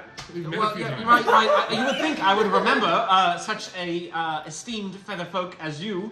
Don't see many of those around. But what's the newest word? If I can get out of here and go back to The boys. honestly, this is what's so surprising to me is they're all just so happy with the quality of work you've put out. They think you deserve to hit the town, get some drinks, hit the revelry dens, but they didn't tell me that, right? Yeah. All right. Okay. Yeah. He came straight from the Shining Hand. If that helps. He kind of just We're supposed to looks, tell them that. and so it's not like the Souls Guard normally deal with the Shining Hand at all, right? That's like the chief of the CIA talking to the police, like a random beat cop. I'd rather not make this a scene to not draw more attention here. If you get what I mean. Yep, not a scene. And he just sort of, he's just like, he's out. He's gonna have a good night. But a terrible morning tomorrow. Do we need? Oh, never mind. Sure, you'll figure it out. We've got it. Unless you know when we need you back here. Sure, we will figure it out. We'll find you when we need you. All right, Guys, so you wanna wow, go it's easy. investigate? I mean, you rolled a 27 and a 21. He's a regular Souls Guard, so it's True. not that hard to convince him. But First time my little Retchy card, guys. So, did we bother to ask him how to disable the laser beams? Nope. Are they blocking off the door? sure didn't. I'm sorry. Are they blocking off the door? They're blocking off the perimeter of the building in Oh. like sort of almost picket fence distance from the actual structure itself. Nonchalantly, can I just grab like a pebble off the ground and like throw it behind my back and see if it does anything by crossing over top the... Yeah, you can see it lands, but it's like smoldering, Ooh. and like cherry red as you send it through the beam. Is there like an origination like point of the lasers, like an on and off button, basically, like a box? As far as you can tell, someone can go ahead and make either an Arcana check, or I'd probably call it an Arcana check to see how well you're able to discern the nature of the device or devices. Like, I mean, no one else could do it, but it feels like a problem for a wizard. How's Opal's Arcana? Nice. Yeah, 16, which makes that a 25. Very nice. Yeah, so these are very like very small lamp posts, is what they remind you most of. But they're made with the sort of similar refracting type mirror stuff, and you actually see what you guys would now recognize as some of the flash chips inside the lantern baubles. They're round topped, completely globular, but not built in the same spherical shape of a lumen, but smaller. Clearly not a lumen though, but built to be some kind of temporary light emission effect. And then the mirrors and post are meant to amplify and intensify that to make it a beam to prevent crossings. You get the sense that these take a while to get set up. They're not something that you could use like, hey, it's a blocked off space. Like it takes a while to set this up. As far as disabling it goes, with a, 26? 25. You would know that obviously you could just like break or damage them in some way. It's a little strange that they're being used, something like this would be used for something of this nature. That's a little unusual to you. But you do get the sense that as far as like disabling them goes, you could, with your role, I would say you would know that you could safely open up, and like there's a kind of locking mechanism to the wiring that's around the sphere, and you could open that up and remove the flash chip, and that would obviously reduce the supply of light that is being used here. So you could do that. Are they usable flash chips? I don't know. You'll have to pull one out to find out. So you want to unlock this and steal a flash chip? I'm happy to try. Okay. Go ahead and make a Thieves' Tools. I'm gonna keep a lookout for anyone else who might come up and approach and wonder why we're breaking. Someone's got to Scene. think like a criminal. Might as well be the person with a criminal background. Go ahead and make a perception check. Receive it. That is an 18. 18. Okay, I'll get to that in a sec. 19. 19. Yeah, so not too much trouble. You're able to open up the space. Now with Anetka's guidance, you sort of pry open. The glass actually has a pivot material, and it actually comes apart. And you're able to, with tongs, like, you pull out the chip, and you see the chip is fried. It's used. So it would need to be recharged in order to do that. But it's a clear example of these chips being more used across in a more common technology. It's still a little weird, though, from your understanding. Like, given how rare this stuff seemed to be and how much they were willing to do to recover it, it seems a little blasé for, like, a shop break-in from your guys' perspective. With the, what was it for the check again? 16? 18. 18. You do notice that there appears to be a patrol of guards who walk by and take a glance in your direction and then keep going. We've been noticed. What happened here? Because this is not, like, it's only because a little more about crime outside of the salt walls, but not this much. Maybe we should go inside. Yeah. I'm ready to investigate yours. Or Yeah, I would like to check, before we do anything with them, is the door, like, open? Is it locked? Like, what It is shut. is shut? Before we try any unlocking or opening, I would like to look at it for traps. Okay, go ahead and make an investigation check. Yeah, so what I would say is at this stage, you're noticing in general also that the military presence in general in the city and the guards and things like that are mostly keeping to the walls. The guards are patrolling in and around, and most of those are more common are the like other kind of patrol, which I'll say you also have noticed, which is what appears to be a Souls priest and a Revel priest patrolling around in pairs. And you've seen a couple different ones of those moving around in the city. And often they are handing out food, handing out coins. The Revel priest sometimes will pour like a drink or something for someone. The Revel priests, as ever, are scantily dressed and, you know, suggesting that people make their way over to the Revel dens and things like that. But you notice that's much more common now that you've gotten into the city's, past the city's like immediate perimeter. So it almost feels a little bit more isolated, or what would I say? It feels like you're in a different section of the city just by going deeper into it. Whereas the walls perimeter, that's where all the force was and all the guards and things like that were more commonly. What was your roll? 17. 17. It appears locked but not trapped. Okay. Argentina. There be a door. Open said door, please. Can I try to? Can I try to open it? Oh, It's locked. It's It's locked. locked? They assumed that was locked. Yeah.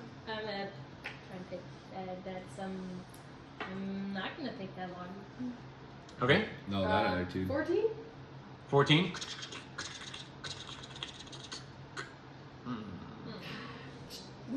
That's a Let me strike. try to look at that. Okay. Feels like looking at our tools confused. What is my sleight hand? It's no, that. Ah. No. 19? Hey there. Okay. Yeah, that's better. Nice. Certainly enough where you're opens the door, and immediately, hey, who told you you can be in here? And you see a tall individual, lanky, dressed in all black, hood up, and you see what appears to be a red piece of like silk tied around their neck, kind of almost in an ascot style way, also around the wrists and around the ankles. This individual is kind of tan-ish, Solni in complexion, appears to have mismatched eyes, heterochromia, one blue, one green, sharp-featured, seems to be a man. Explain yourself. Who are you? Why did the guard let you past? Oh, that dent. I'll take it out of his hide. I'm gonna pull Flo next to me, like, Yeah, hey, You see, he kind of narrows his eyes as he looks at Flo. Whoa, racist. are you the officer for this crime scene? I am indeed. We had business here with the owner, and we wanted to check in, see how he's doing. We just came from the Shining's hands. Make a persuasion check. Or I guess it's deception check, because you're not really... We came from her house! You can come from the Shining Hands house. Yeah, we came from the Shining Hand. So you Oh, I need... have to do cleanse before, don't I? You can. So the rule about that is declare one dragon before is advantage per dragon spent. So an extra, remember, advantage stacks. So Yeah. 1 or 2 or 3 or 4. Or you can spend 2 dragons after a roll Okay. to reroll. I don't have 2. Does the stuff I did today count as food inspiration? Do I have to declare that beforehand again too? Sorry. Food inspiration you can do after the roll, and that does count. So that'd be a d12. Okay. I'm gonna do that. Jeez, 3 is the number of the day. You said deception? Yep.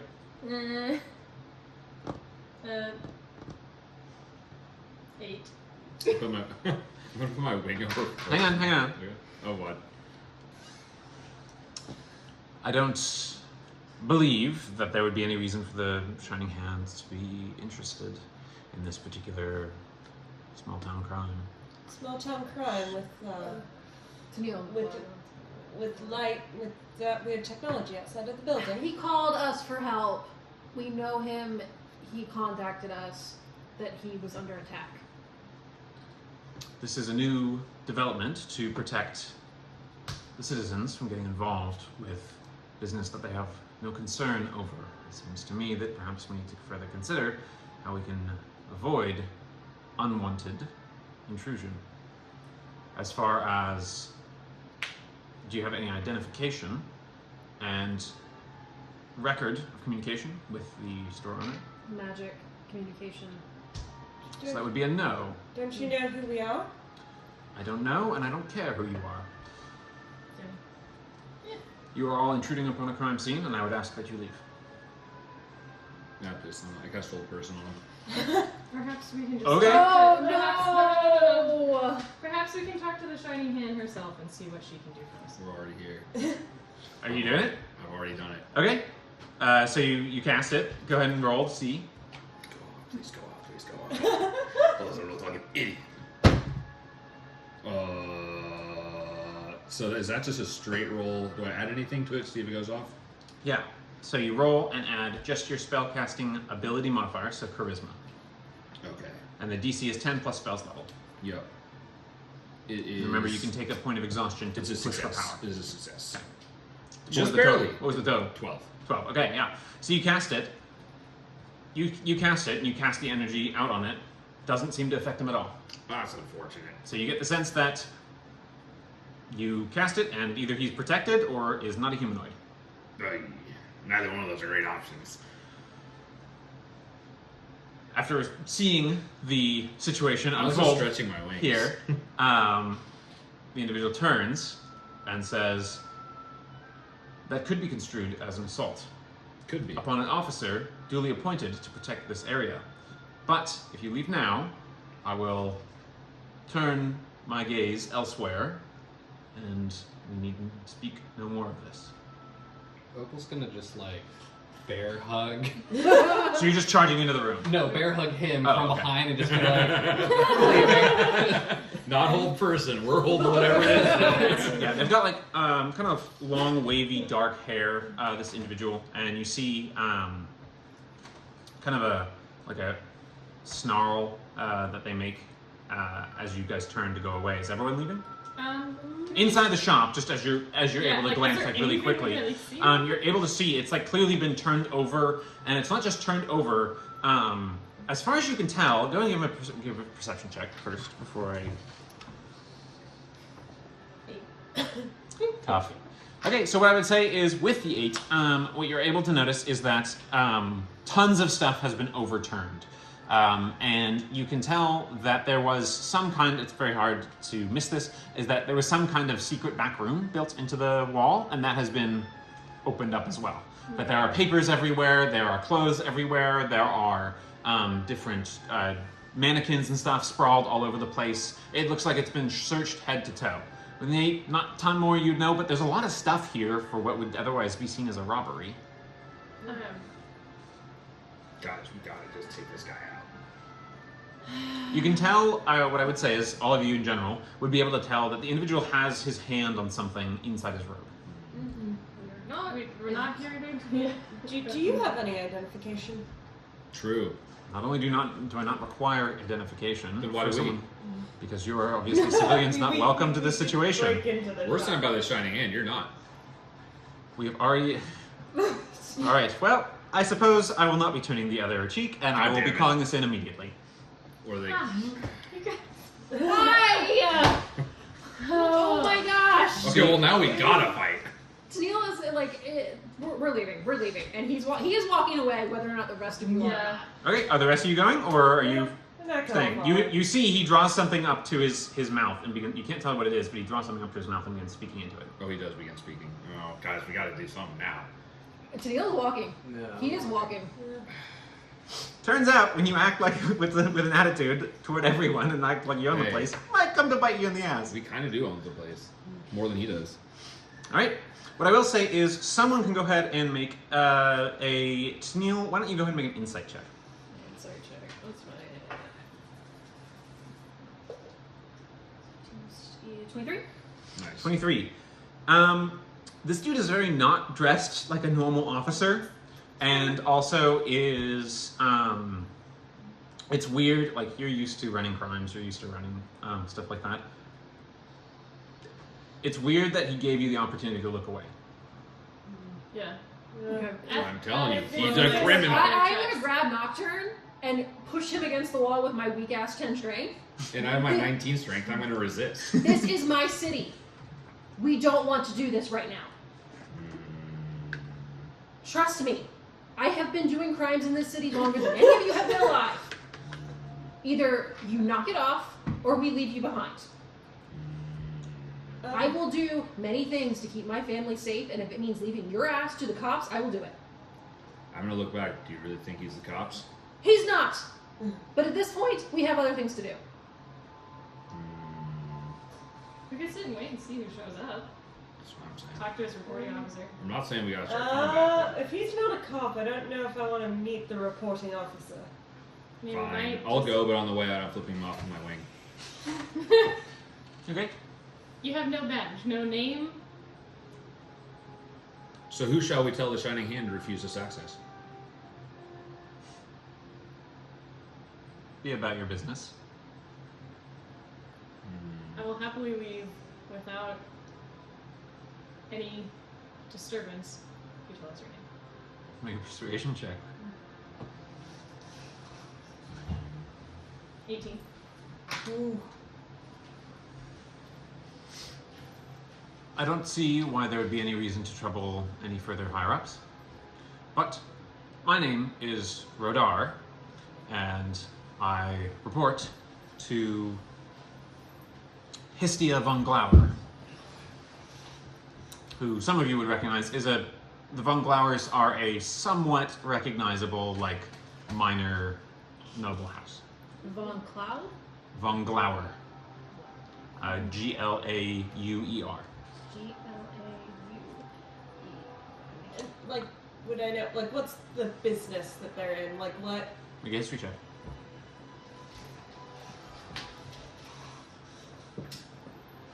That is a 27 or 25. No, 27. Okay. They deal with shipping, import, export. They're a minor, mostly related to dockside stuff. Insight check? On their On name. history. Oh, yeah. Good. I think I was it's- The saying, history's bullshit. yeah, Nicholas, your lore is crap. No, sorry. Insight on your lore. I don't think in this world you It's not created always that. I don't think this is real, guys. I don't think Nicholas, Lumoria. I can't find Lumoria. I think I know a little bit more about this Yeah. game. Dirty 20. Dirty 20. Like, it's this guy seems to be telling you the truth about those pieces of information. You would know of the Von Glauers flow because they're commonly a pseudo target for piracy. Nice.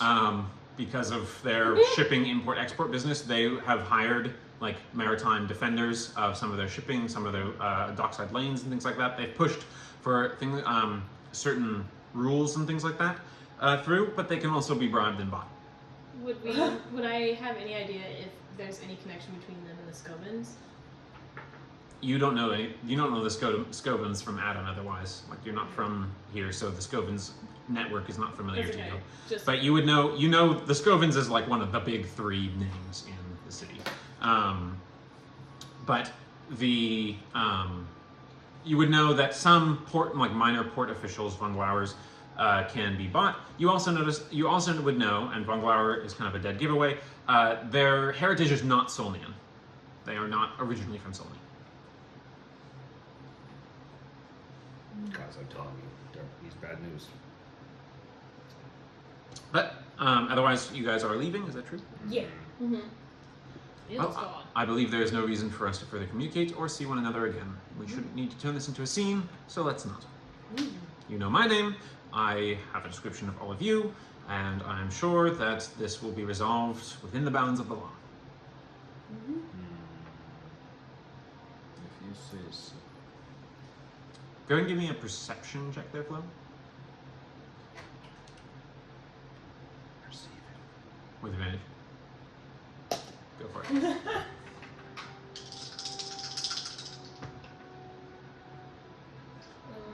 19. 19. Two things you notice. One, the thing he's holding, it's the outline of a firearm. Like the thing he's holding in his belt is some kind of firearm. Like it's based on the outline that it's making. You see him turn a little bit, and it presses under his cloak presses up against him a little bit. The other thing you notice is there's a little bit of a reddish gleam in his eyes, and he smells kind of wrong. Like he smells like strange. Like you catch out like a whiff of some strange like rotted smell on him, like sickly sweet, I'm gonna look over at Tennille. and like a metallic kind of You scent. And, have like- to wait till you get back to them. Close Oh, enough. okay. If you, like He's out, and Oh, he's Yeah. out. you dragged him out, right? So I think is what happened, right? You grabbed him. No, I walked from out. I behind. just flipped him out on my own free will. Yeah, and Yeah. Tennille threatened Nocturne, and then he walked away. Yeah, I think it would just be the two of us. Oh, we have a mental bond connection with everyone. True. Do you share that over the mental bond? Yes. Nocturne stops Guys, dead in his something's tracks. not right. I stop and I rotate my head around like it's directly behind me. What do we want to do? What do you know that matches that description? Do I know of anything that matches that description? Well, Do any of us? I I don't know. What would I know that matches that description? Yeah, Sarah just broadcasted it. Tons of Or stuff. Flu's Tons of broadcast. stuff. It could be anything. Like that's not specific enough to really give you a ton of I'm thinking on information. the smell. It just feels slimy. I don't like it. I'll say people can make either a say history check with disadvantage. Okay, I'm gonna make this a history check. No, two people can make it. Sorry. That would be. I want all the fucking history on this guy, so I'm gonna use inspiration. 24 plus 7 is 31. That's a 14, so yeah, she has everything. Okay. Yeah.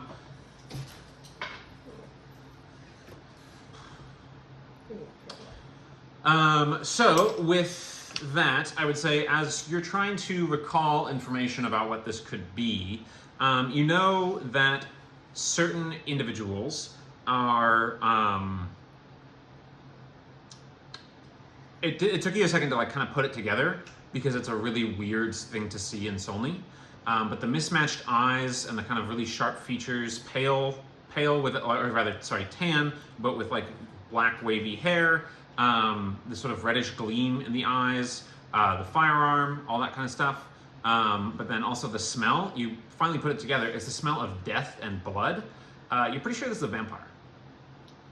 Oh,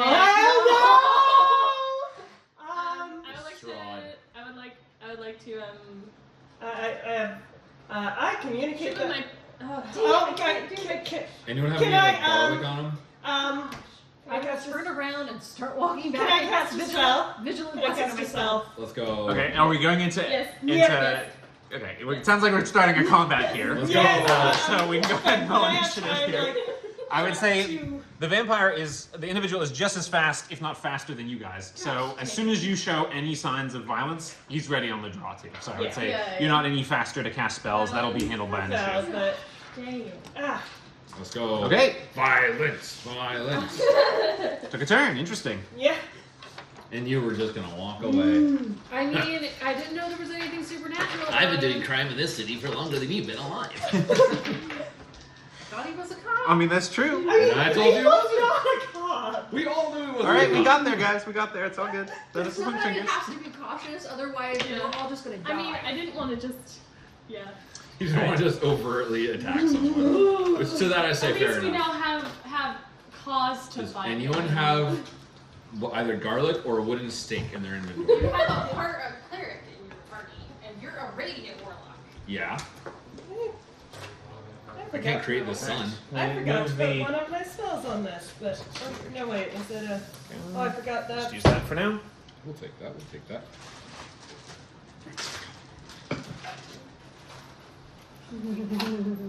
Yes. Vampire. Anyone tight with a werewolf? Watch your blood, y'all. I mean, I think that's general like good life advice. I'm gonna be honest. I offered it up pretty freely to a guy a lot sketchier than this. Aren't the red coins? Yep, they're vampires. That's the link there. Because the And red shipping and the red saber is an enemy of the smiling gentleman, and Julius is associated or is a smiling gentleman. I think we're about to find out what is. Maybe, or maybe we're about to get TBK. We'll find out.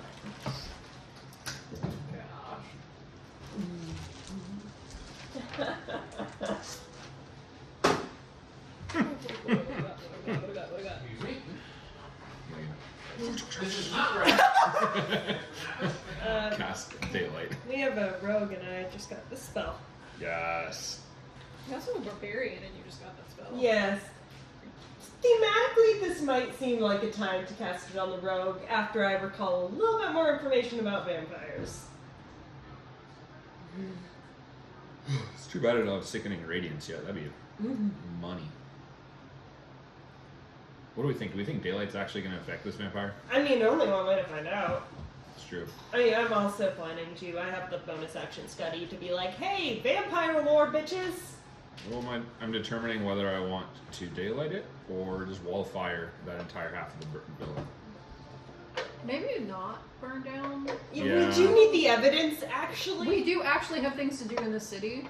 And, like, Fair. even in You this. guys are so aggressive. Honestly. Like, I deserve to be in this place. Honestly. If this city burns to the ground, no tears. No tears. I mean, There's no historical evidence or anyone we know here. yeah. There's no evidence of anyone you know here. Nope. Yeah, I guess. No shops. No people. Just fire. Just fire. Okay, And Valkyrie. opportunities. I asked one of my coworkers the other day how they would feel if I just out of nowhere became a really aggressive person. I'm like, what if I just turned from my nice laid back self to being really mean and intense at all times? And they said they would call HR.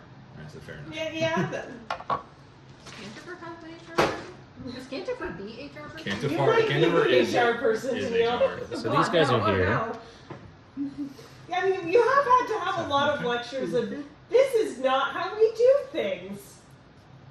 Okay, so you were turned around and leaving. You were Yeah. leaving as well. Yeah, I think we There's were only the the only. two of you who were kind of in the room or in the general vicinity, and it was at the door.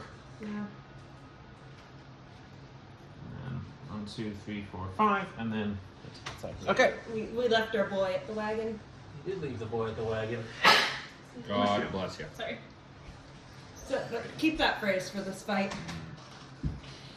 Oh, it's Strahd. That would be an issue right now. I think Strahd might be able to handle our party. You do need to bring out the music you used during all of Strahd. I do. Yeah, we need some. We need that strong, It's that like, We need strong some organ. heavy, yeah, I was gonna say we need some organ. You need music the right now. organ. No organ. No. Well, I mean, it depends on how this fight goes. There might be a lot of organs. This is true. Well, I mean, again, a lot. Is he going for us, or are we gutting him? Like, only time will tell. Only time will.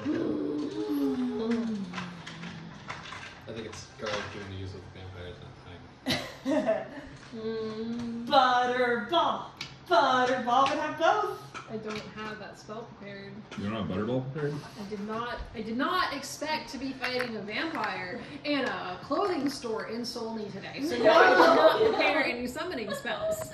God, we I should mean, if you're not ready for that, are you even ready to play D&D? That's what I'm Am I saying. even a cleric? Yeah. Expect the unexpected here. we should have stopped by the Little House of Lord and gotten garlic butter. I mean, I can divine intervention and maybe pull off some shenanigans. Oh, that's right. You got divine intervention now. Dang. Are there any garlic flavored things in my rations? It's only garlic All we've been eating for the last 6 months has been garlic. and krill And and krill. garlic. We smell. That's why we won all our combats, not because That's- of our skill, but because they just Your stench. our That's stuff. why he gave us the option to We go give away, is everyone- because he's like, God, these guys are bad. We give everyone disadvantage. Nice. What can I potentially offer if I should roll really well in a divine intervention?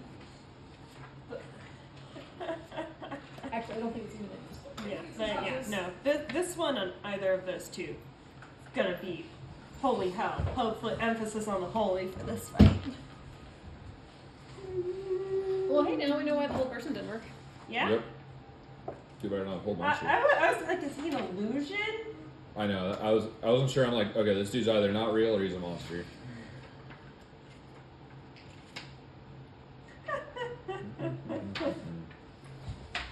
Hope this guy doesn't have sunglasses. I was like, the cops should have ID though. Like, Yeah, they he shouldn't. should have identification that he's a fucking cop. Yeah, it's not.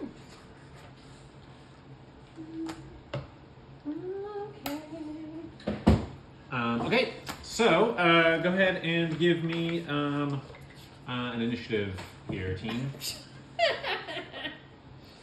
Oh. Yeah. Not good. 25 to 20. 22. All right, makes sense right there. Yeah. 20 to 15. 16. All right, we'll put 16. 15 to 10. 10. 14. I'm just So not thinking of turn. cool vampire lore. Kind of, I'm a little distracted. All you're hearing in like the party line in our heads, it's like, okay, vampires and holy water, and they're from this place, and red coin, and not anything comprehensible, just vibes. Just vibes. Let's see. Nak is not the worst person to have on a party line, but she's certainly not the best either. But you learn a Okay, lot. and we had a Netka at 10. 10. 10 to 5. 5. So Neil at 5. All right. So, Flo, two things. One, Flo will be going first, and one party initiative for the group.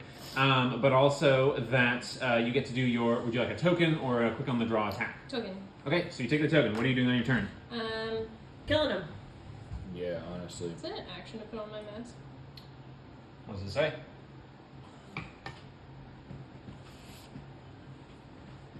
Doesn't say. Okay, if it doesn't say, I'll say it's probably a bonus action. I'll put it on. Okay, so move to. While I'm inside. Not while I'm outside. So you're moving inside. Yeah. Moving inside, changing. So change to Smiling Gentleman Mini. I know. I'm gonna attack him with my swords. Okay, you're closing the distance and attacking. Go for it. Yeah, short sword. Okay, you're gonna attack roll. Since it's 1-on-1, I get sneaky sneak if I hit. If you hit, but you don't have advantage. They're touching. Nope, I don't. What else is gonna be short sword? Gosh, dang it. 10. 10 total. Yeah. 10 is a miss. Okay. Second attack for your attack action. Oh, that would have been a 12. Sorry. A 12? Yeah. Okay, 12 is glancing. Nice. Oh wait. No, it is a 10. Sorry. Salt Okay. water, not salt water. Whatever. Okay. Oh wow, I'm rolling terribly. Does anyone Scimitar. have the Holy Water Creep short sword? Might be useful. Tennille has holy water. Hell yeah. What's that? Was there a second attack? Chaos Scimitar. Okay. 12. 12 is a glancing. So roll and do half damage. Is it sneak attack still? It is? No, it is not. Sneak attack only applies on a full hit, not a glancing. So just 1d6. Yep. 3 points plus 3 if that matters. 6, 3. So 6 halved would be 3. Yep. Okay, so you rush in, and you can see the creature quickly dodging, and you can see it sort of changing as something clearly ripples under their skin. Their arms elongate, and their nails are now like black and serrated looking. Okay, short sword. And you can see the like long tongue coming out of the mouth of a long-fanged individual. That's not at all what Edward looked like. Short sword? He's You sparkling. already though, used but your bonus only action to the put on the 20. mask. It's a short. Oh no, it is actually Nick property. Never mind. Alright, so So- I guess it'd have to be the scimitar. Yeah. Okay, scimitar. Chaos scimitar. Oh, gosh, dang it. Okay. 12. 12 is another glancing. Okay. 8. So 4. All right.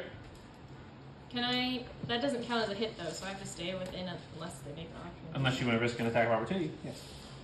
Okay, I'll stay right there. Or I guess I'll move to the side a little bit so other people can get in, but still next to him. Okay. So next is the individual's turn, and you immediately see that kind of lets go of whatever it was holding and begins to rake at you with his claws. Ooh. Okay. It could be crazy, but I think he has vampiric touch. So that is not a great roll. That's a 13. Glancing. Okay. So that is 11 points, reduced to 5 after the glance. Okay. Man, that was pretty bad. I rolled the same roll twice. So that is, what if I just said 13 again?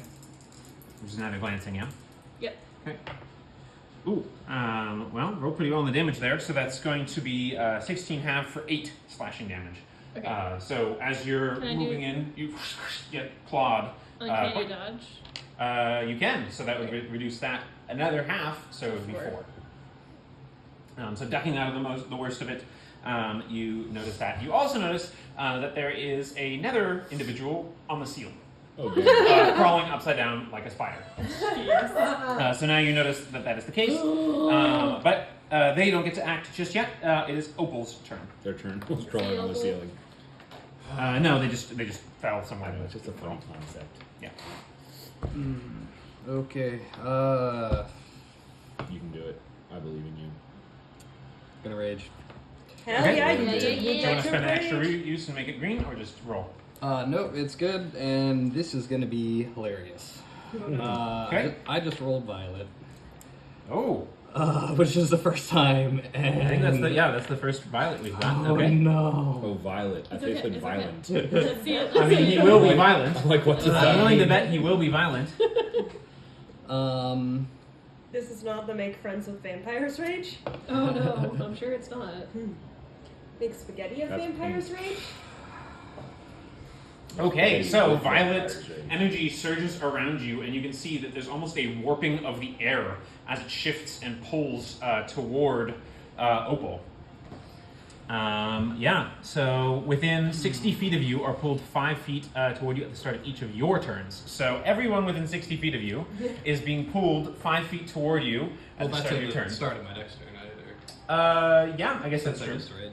Yeah. Okay. So I'm gonna just charge on in there, Oh my and gosh, how appropriate. Go for attacks. All right, so you're going in. And going for attacks.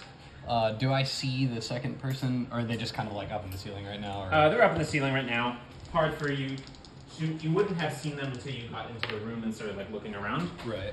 So I'll say that's kind of the case there. I'll just do this so we can have a. There we go. Person on the ceiling. Was on the ceiling. Gonna go for the great sword, and I'm gonna go reckless. Okay. That's gonna be a 19. Ooh, that's a crit. 19, right? You crit on 19th? Yeah, Bronson steel. Oh yes, yes you do. All right. Make paste, make paste, make paste. So that's double dice or. Yeah, double dice. In this case, or a +1 action. Okay, I am going to double the dice. Yes, sir. It's a 4d6. Oh, sorry. Gotta get my numbers up. That's gonna be 3, 5, 8, 10, 11 plus 7 for 18 points of slashing damage. Okay, 18 points slashing. Noted. And I'm gonna invoke my Spectrum Strike on that. Yep, thought you might. That's appropriate. Go ahead. Yep. Oh, that's gonna be 6 points. So this also doubles because you crit. Oh, nice. So two It functions like a smite in the same way, so you get the same. 2 more d4s. Yeah. Okay, so it's gonna be 4, 5, 6, 7, 8, 9 points of radiant damage. Okay, so 9 points of radiant damage. So as you strike with the radiant strike, you see that it sort of. So as you're striking in, you can see the searing violet energy comes in and kind of ripples through, and as it carves into the individual, it sort of like cracks and then like spider web cracks throughout the individual, and you see it's like, so you see that hit definitely did additional damage to it. And then it has to make a con saving throw, and the DC is. Okay, well, hang on. Sorry. What was the total damage that you did? You did so with the radiant, just with the strike. I already tallied the first attack. Oh, with the radiant. Yeah, the total. 2, 3, 7, 9. 9. Okay. Okay. And then you want to do what? It has to take a con saving throw. Con saving throw. Okay. For Also, you're DC is it my primal save or my masterful strike save? For what? I'm sorry. For stuff that my subclass uses. I may have to pull the doc if on that one. It is con, so primal. Okay, so it's 16. Okay. Oh, sorry, 17. Okay. That is a 3, so that's a fail. Okay, so it is knocked prone and blinded for the next minute. All right. So as you strike, you see it almost like ripple upward and actually like pull away upward toward, and then get slammed down to the ground. And you see there's like a cloud of violet energy surrounding it. All right. Well, that did. That was a whole start. Big boy start. So impressive, the other guy falls off the thing. He's like, dang. All right. That was first attack. Second attack. Second attack. So hang on. You're already reckless. Yep. So you have advantage, and he's prone. Take a second advantage. His advantage is stacked now. Wow. Yeah, So let's just roll a third dice. You roll a third dice, pick the best of the 3. Got it. Yeah, the stacking advantages thing is a big bonus, which is why I nerfed the dragons, Got it. where it's 2 tokens to make a re-roll after the fact. Okay, so that's a 18 to 27 to hit. 27 to hit. Yeah, that'll hit. If it doesn't hit, we should We're in have trouble. listened to Neon. We should listen to Neon on those things. It's okay. We can admit when he's wrong. This will be 6, He's a big 7, boy. 8, 7, 15 points of slashing damage. Okay. So first crashes to the floor, and then cuts again into them. What was the guards roll? And Might then have just gotten I am paid going off to to back up Give it an air of into the legitimacy. corner over here. Okay. Trying to Or get they more make than their 5 feet away from vampires flow, move essentially. protecting- So you are provoking an attack of opportunity. I am fine with that. But so normally this would be at advantage, Great. right? But they're blinded, so disadvantage straight roll, But I'm and they're reckless. prone. Oh. Double disadvantage. So no, normally it would be at advantage because you're reckless. That's why I had it as Oh, right. so advantage, and then disadvantage because of prone, Mm. and then disadvantage again because of blinded. So this is with disadvantage. Okay. Good gravy. That is going to be 13 to hit you. That is my glancing class. Okay, so that gets you with just the glance. Glancing is 5 below our AC. It depends on your class. It's For 5. Warlock and Wizard, it is 5 below. Okay. Mine's 3, right? Yours is 3 below. Yeah, it's warrior class. It's also to help account for the fact that you should have more hit points, even more than you do compared to the other classes. Sure. Because the relevant difference is small. Yeah, you're All right, over double you my take hit points. 8. So you take 8 slashing damage, which would be 4. So halved is 4, minus 3 is 1. Brutal. Yeah, and it's slashing damage. So hang on, no, you should take no damage because you also have. So it's halved because of glancing, so 4. Oh, And so 8. So 8 to 4. You're raging, 4 to 2, and then subtract because of your pain tolerance. You take 0. God. Awesome. So you just roll it. Okay. You look at it and yeah, alright. You like hear like nails on the chalkboard, Yeah. like as it goes across my gems. Okay, that's it for your turn, though. Yeah. That's my turn. Okay, so the vampire on the ceiling is now going to attack. This one on the ceiling looks a little different. As you are looking up at it, you can see hollow and sunkenness, long tongue, kind of feral look to it.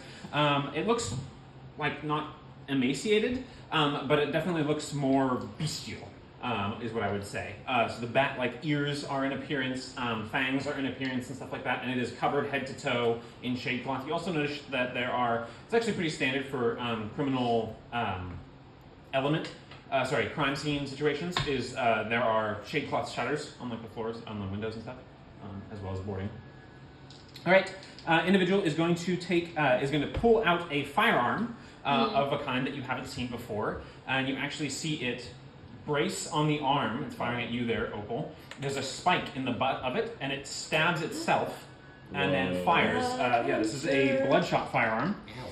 So it is going to spend. You know, I don't know if you need to get this I one. don't know that I Flo. want that one. I mean, you could get it if you want. If we survive. Sell it. Or Do use it to we- death. 13. Do we? So, You got a neck because moral code is like, should we sell that? Should we? Hey, all right, someone's you on see the that price. based on whatever it did, it doesn't seem to hurt it that badly. But you do see like a welter of sort of black gelatinous blood ooze up into the weapon, and then it's going to fire at you. It gets advantage because you are reckless. You know, I What think about- I oh, have to there's the take a other Bloodborne's passage in class every year. I think this breaks this. That's a 19 to hit. That is. All right, so you take the amount that his hit points he took, but he has resistance to the type of damage. So you take 13 points, and he is going to do a cursed shot, which is going to make it give you bloated agony. So you have disadvantage on strength and dex checks, and you take necrotic damage if you take more than one action on your turn. Dang. More than one attack on your turn, excuse me. Dang. Okay.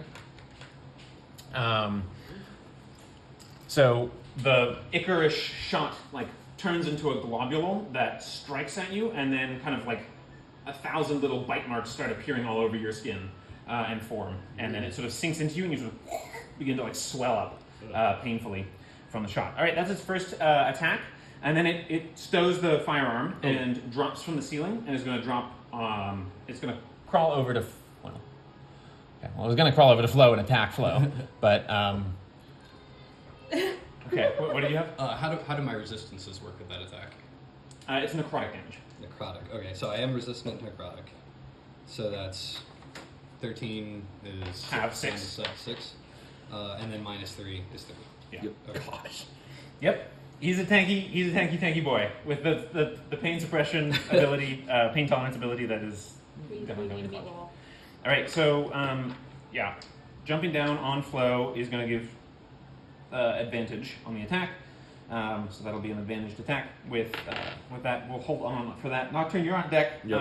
So you'll be up next for who is going to be Oh, up. don't Where's you the- worry, Nicholas. I'm ready to The rock. door. The door is right here. Okay. Sorry, this one doesn't open up. Okay. But yeah, this might be a stand combat just because it's easier to see inside the room. Yeah. I'm ready to More rock. like, how can I see and inside the lose seating control guys? in this room. No C, only fireball. I've got some stuff up my sleeve. I don't know what I'm gonna do. We'll find out. We'll see. We'll see how these two do first. For sure. Without a doubt, we shall see how we do. Are vampires undead? Like we've been reading about them. And I know Have you been reading about them? Well, Flo's been reading about them. In her spare time. She's been reading about the Red Saber specifically, not vampire lore That's- necessarily. That's true.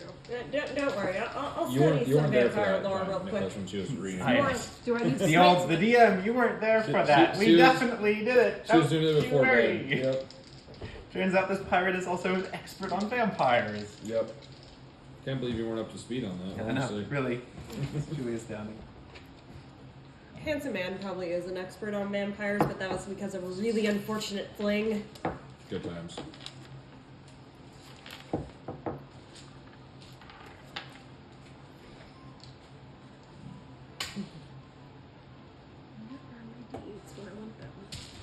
Do you need? No, I found them. Okay. It was. All right, Flo, you're getting attacked with advantage by the vampire from the ceiling, dropping on you like a spider. All right, this is a claw attack. There it is, 25 to hit. Uh-huh. All right, That's glancing, right? so that's a full hit for 14 points slashing, and you are grappled. Oh no. Okay. And then with its remaining action, okay, I don't know where my grapple thing is. I'm going to move on now. With the remaining thing, with the grapple, the remaining attack, it is going to bite you. Uh-huh.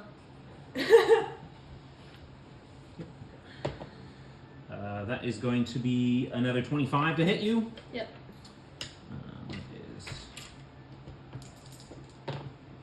All right, that is going to be 10 piercing plus 7 necrotic, so a total of 17 points.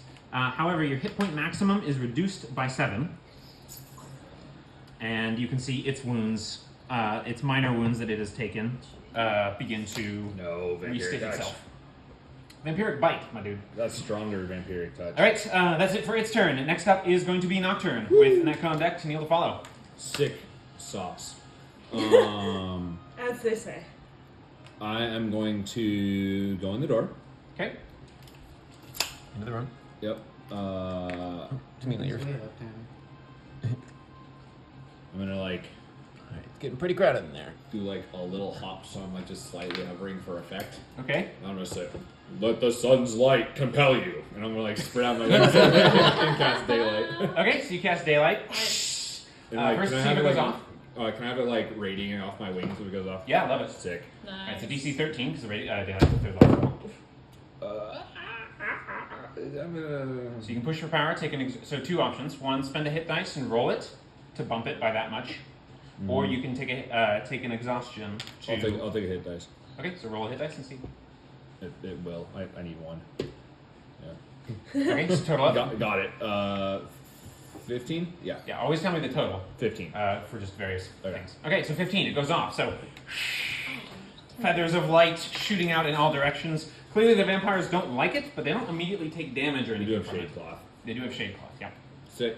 I just wanted it to be bright in there. love it. So that's your action. Anything for a bonus? I'm going on command ribbit. All right. My So little- rivets in there, I guess, too. Yes, All sir. right, we're running out of room right quick. We can also like take the house off and just use one of these squares. Just another. Just No, I so- mean like I'm using that deliberately, so to represent like you guys don't have any more room of people to stand in that space Nice. Well. while still touching the bad guys. I should yeah, say. yeah. You need to get further down the back line, probably. Cool. Well, he's just gonna. Do we want to use fast food? Nah. Oh yeah. Yeah. Pull outside. I'm gonna. Okay, so first I'm gonna try to attack, and then if it works, I'm going to try to use fast food. But I gotta hit him first. Okay, so who are you attacking? The guy on the ground or the upright guy who just dropped from the ceiling? We'll go guy on the ground. Okay, so you get 2 advantages on that because he's blinded and prone. Okay. Oh God. Sorry, guy. he tried to eat Flo. I think we can. Well, I guess not that one, but he would try to eat Flo. That We is can not move one by 19 to hit. Okay, so that does hit. Go and roll damage. Okay. Dun, dun, dun. 2. So 6 total. Okay, 6 points total. And then is this individual large or smaller? They are. Sick. Well, I am. That should be medium or smaller. No, that's for eating. Oh yeah. Okay. That's for eating. That's for eating. My bad. And I'm gonna jump out the door with him. Okay. So yeah. So I'll grab him and pull him out the door with me. All right. Get So sunlight. out bitch. here. Okay. This individual on the floor here. Damn, now he's really stinging. He's like, I'm blind, on the ground, just got ripped through a doorway by a giant toad into the light. What is going on? Oh, so he's out there now. He's out there now. I decided to open up the... Okay. Nice. He's going to use exsanguinating mist as a reaction, though. No. And disseminates, disperses into a red cloud of mist. No. And that would have been when he took the damage. So in the room, all creatures within 10 feet of him. So I'll say that's everyone within the house. Are going to need to make dex saving throws, please. Just people in the house. Yeah. Woo! Low initiative, but also I don't That curse go gives me into disadvantage, places. right? What curse? The curse, the Blood and agony. The agony thing. It's a dex checks, actually. Oh, okay. Nice. So no. So Garples would be that. Garples. Garples, which matters a lot for vampires usually.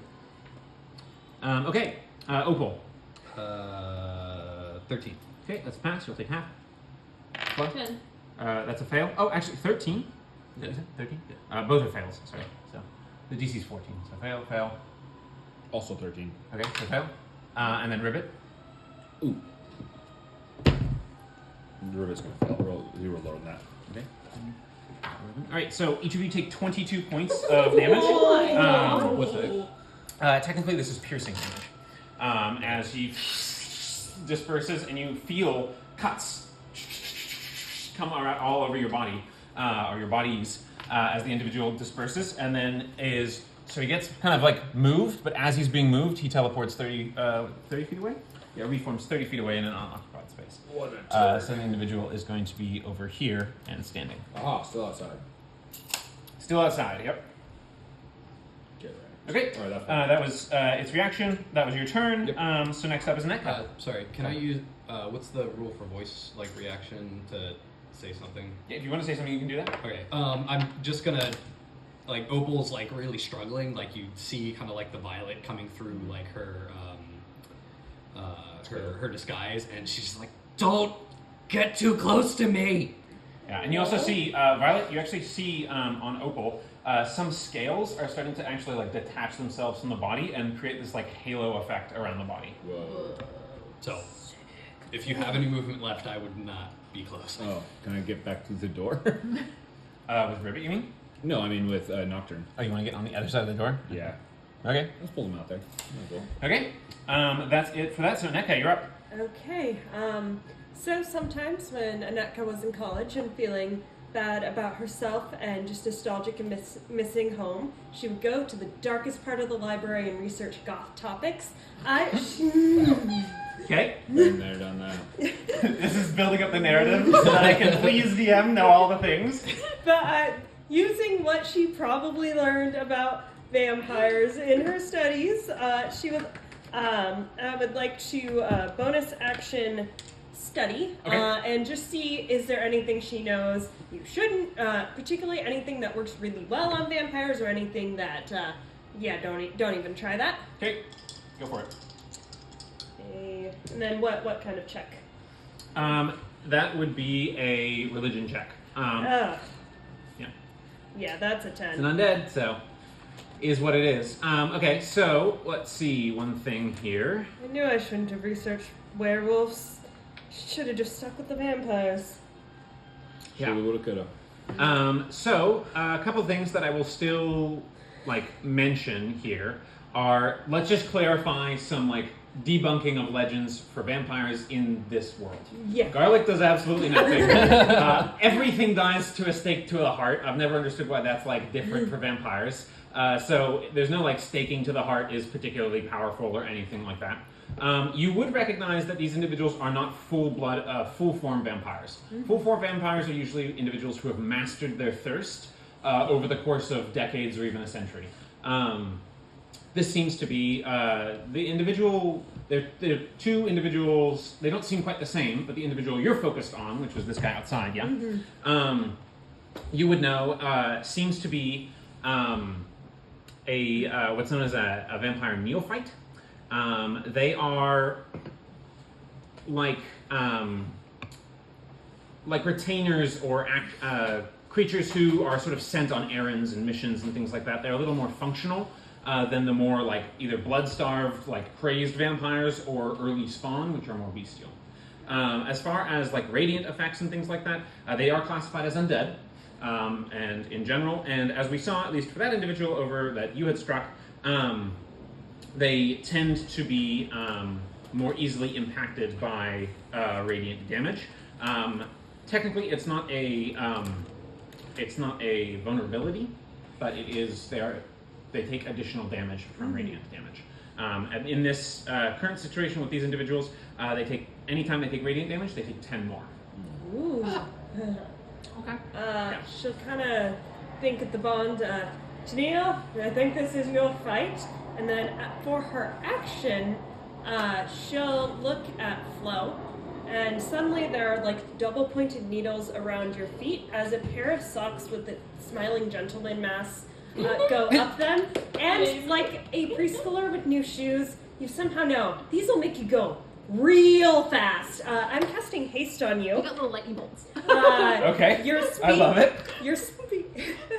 Your speed is doubled. You have a +2 to AC, advantage on dexterity saving throws. You gain an additional action that you can use to take one weapon attack, dash, disengage, hide, or use an object.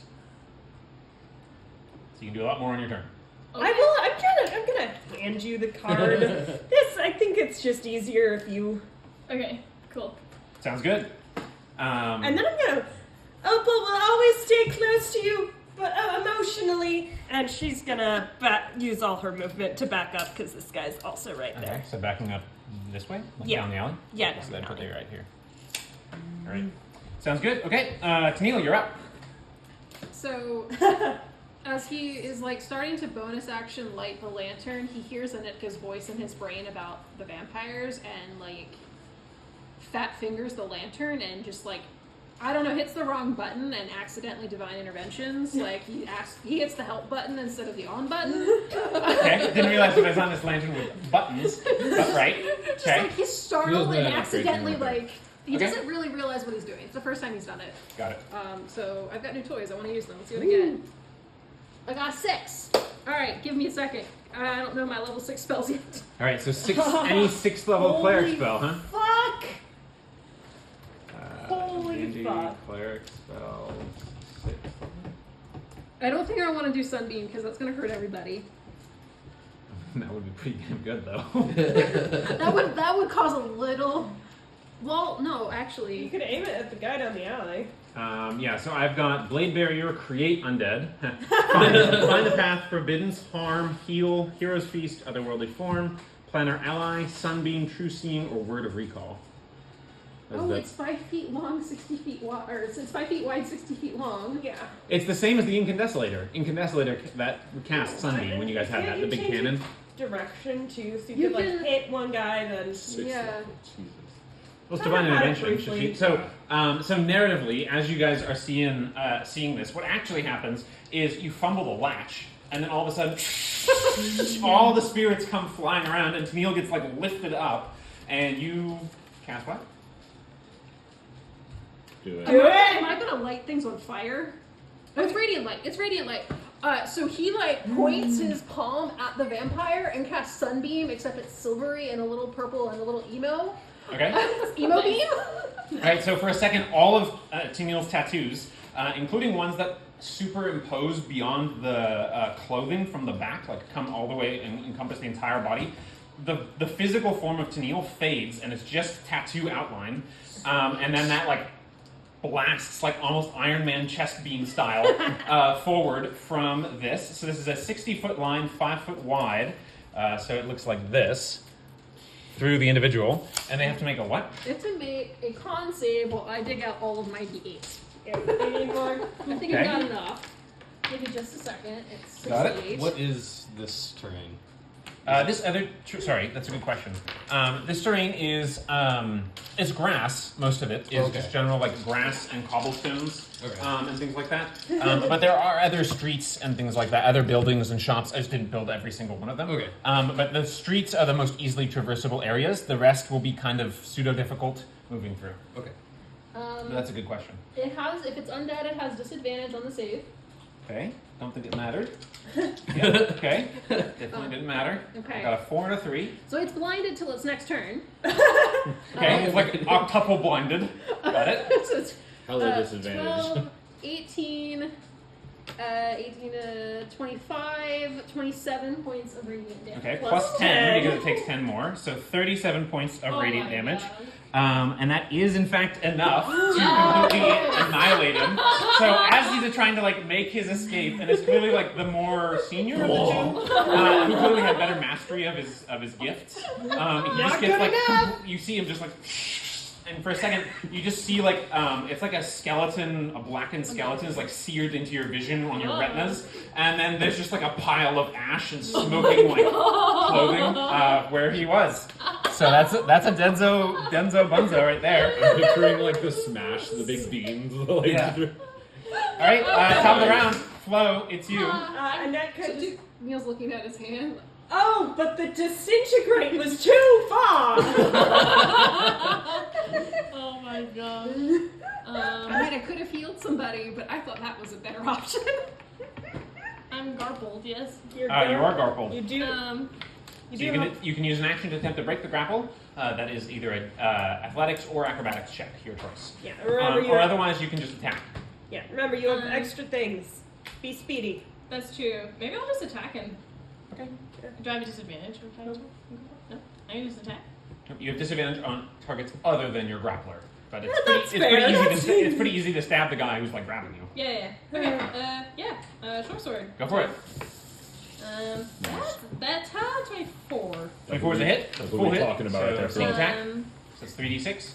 Would you like to use any of your special cunning strikes on that by spending some of those dice? Is it sneak attack since it's 1-on-1? Yeah, that's when you get sneak attack. Yeah, but that means it'd be 4d6, right? Yeah. Sorry, plus 3d6 from the sneak attack. Yeah. That's what I mean. Would you like to spend any of those d6s? You can only spend the sneak attack d6s to get any of those cunning strike effects. Yes, I would. Can I trip? Sure. So spend 1 d6, so you lose a d6. Yep. Or 1 d less. Okay. 11. 11 points of damage. Okay. Got it. And what kind of save is it for the trip? Dex. Dex. Dex save? Okay. That's a 21, so that's gonna be a pass. Dang. So Okay. you make a swipe at the legs, but this thing like just crawls back up against the ceiling, more like spider-like than humanoid. Yeah. Does that mean I'm not grappled anymore? No, it's still got you by 1 hand. Dang. Girl can wish. Get got. Okay. And then next attack. Chaos Scimitar. Okay. Well, okay. Whatever. That works. I get a plus d4 to hit. Yeah. I understand what you're doing. You're doing your offhand in the middle. Remember you get 1 extra Yeah. weapon. Since I hit with the previous one, do I get advantage on You do, because of Vex. Okay, thank you. Not max. 14 plus 7, 21. 21 is a full hit. Nice. Roll damage. I'm still. Oh, I don't get sneak attack this time, but I do get at least a d6. 5 plus 3 is 8. Quick math. Yep. Okay, 8 points. Nice. And then,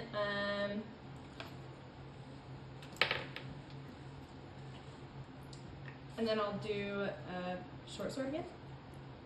Okay. Is that right? I do. Yep. Alright. 24. 24 hits. Alrighty, so, go ahead. I think you get 1 more after this, too. Yeah, Yeah. the haste. Yeah. 2 points of damage. Okay. Since there's no additional bonus, right?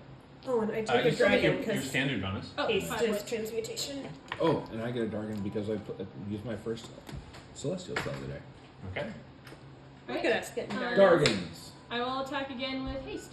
Okay, and what weapon? Short sword? Short sword, yeah. Yeah, and then I have advantage since I hit with it last time.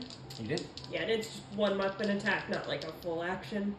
Yeah, that's okay. Net 20. Alright, very nice. So double. Plus 7. Yeah. Okay. So definitely gonna hit. So just double the dice. 2d6. Yep. No. So, Oh. yeah. You hate to see it. Sorry, that is appropriate Yeah. though. It is. Does it still have my bonus? Yep. It's a full Okay. attack. Only the scimitar shouldn't. Net 20 for 5. For 5. Okay. So what happens is the creature sort of crawling around on the ceiling, but charged by your lightning gentleman socks. Your hands kind of like blur, and from your perspective, it's like as you see just like tons of little cuts cut into the creature a whole bunch of different locations. You can see it sort of spewing slowly like blood ichor.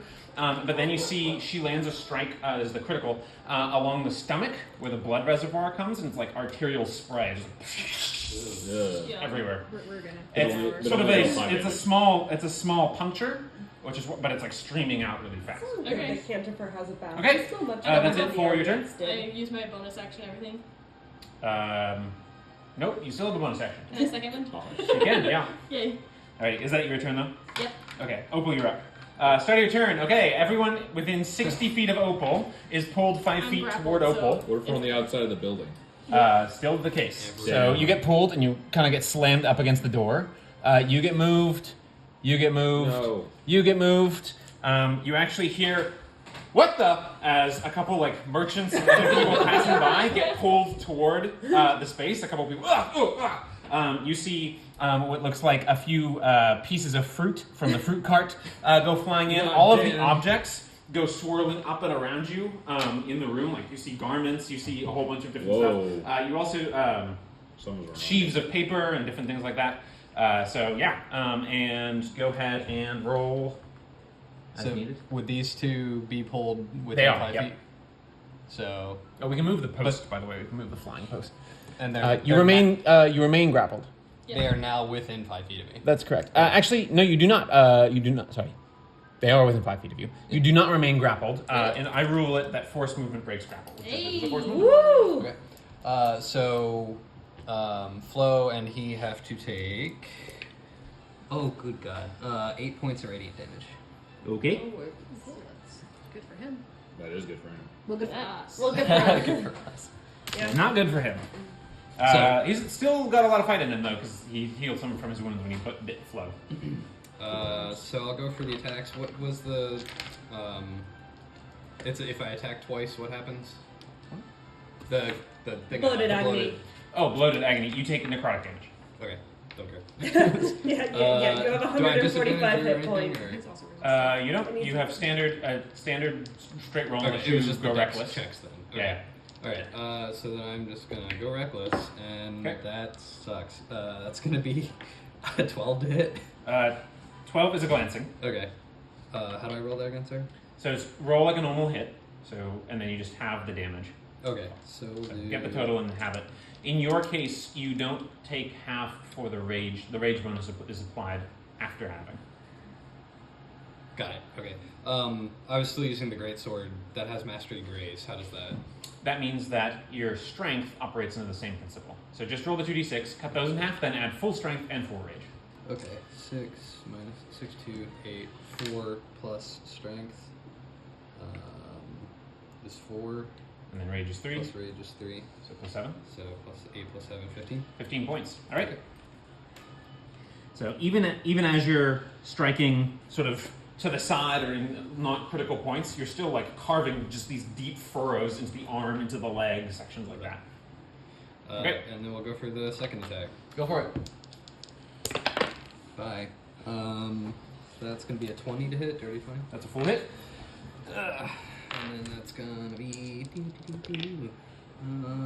6, 7 plus 7, 14 points of slashing damage. Okay, 14. And then I take damage. You do. You take 0 damage because I rolled a 1. Minus 3 is none. So Oh, no. pushing through the pain, you're just able to ignore that minor part of the wound. Okay, now it's its turn, though, presuming you're done. Yeah, Two attacks. no bonus actions. Yeah. Okay. Alright, so what it will do, it will go ahead and attack you with advantage, since you are reckless. So it's going to go ahead and go for its 2 claws, try and get a grapple on you. That's going to be a 19 to hit you. That hits. Okay, you are grappled. And you take 10 points of slashing damage. Halves minus, so 2 points. And then second attack with the claws. Wait, what Ooh, is that he? minus Does 15. 145 hit That's points glancing. for? He doesn't Glancing, take okay. damage. So that's going to be 11. Halved would be 5. 5 minus 3 is 2. No, sorry. You should take 0 because it's 'cause it's 11 halved and halved, halved. and then you're raging halved, and then it's Amazing. all right, and then the bite with Chomp. advantage. Give me the chomp. All right, this one's a total of 20. Okay, that hits. Okay. Chomp me. All right. Yeah, he did 15 points piercing. Sorry, 7 points piercing. Which would then get reduced by. So 7 to 3 to 0. Yep. Sure. But then that's going to be 11 points necrotic. 11 to 5 to 2. 138. That's right. Your hit point maximum is reduced by 2, and the individual regains 2 hit points. Seeing that it's not having much effect, it is then going to risk attack of opportunity from Flo and from Opal, and it is going to basically dive out of the window. I'm gonna take that attack. And then it is going to bonus action move up to its speed, which is another 30. So you can see it is attempting to run away. Oh, heck no! I took the attack. Attack of opportunity Okay. with advantage. Can I change weapons when I'm doing that attack, or do I have to use the last weapon that I had out? Yeah, use the last weapon. Yeah. Okay, that's fine. Oh god, nat 20. Oh, All right, nice. So double damage. So- You can't take the extra action when you're doing a reaction attack. Right. That would be crazy though. I don't get a dragon because I was rolling with advantage.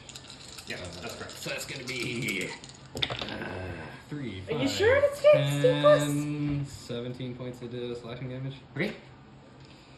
So as he dives through the window, you like cut, and you actually see his foot comes off, spiraling away, and you see there's something long and like snaking that's moving in its position, and it sort of crawls out anyway. Flo, did you get one? Yeah. Go ahead and make your attack. Can I? Attack of opportunity. Yep, go. And while she's doing that, how much max HP did I lose? 2. However much necrotic damage you took. Okay. Yeah, it really helps that you're resistant to necrotic damage. Huh? Is that from being a crystal dragon? We had worked at in her current state, she's necrotic instead of radiant. Yeah. Okay, instead of radiant. Okay. With them going, would this be a melee attack, or can I do my? It's a melee attack. It's the weapons you had out, which was your sword. Okay. Short sword. Okay. 21. Okay. Technically, you can roll with advantage because the last attack you made was a hit with your short sword, which granted Vex. Oh. Makes it any better. Yeah, 25. Okay, that's still a hit though. Go ahead and roll damage. Just a single d6. There's no sneak attack involved, so it's normal weapons damage. 5 plus 3, 8. 8. Unfortunately, not enough to finish it off. So you see it's behind the building, and it seems to be starting to... And shout to everybody, they're running out the back. Okay.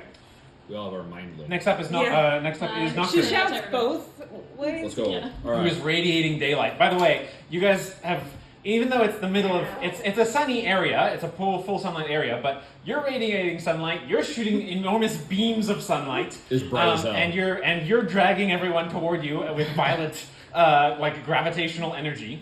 And you can see that some passersby are taking some notice.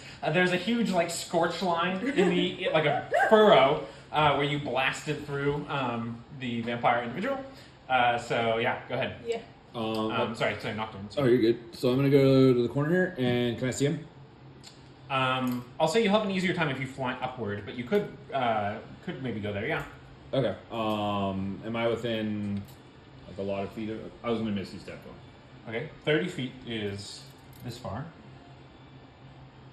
Okay. so you're not within 30 if that's what you're trying to do. This But step you- is 30. Yeah. This is Yes. just 6. So I think. I feel like we've looked this up multiple times. Maybe I could be wrong. And every time it's like, it's 30 feet. It's 30 feet. Okay. Okay.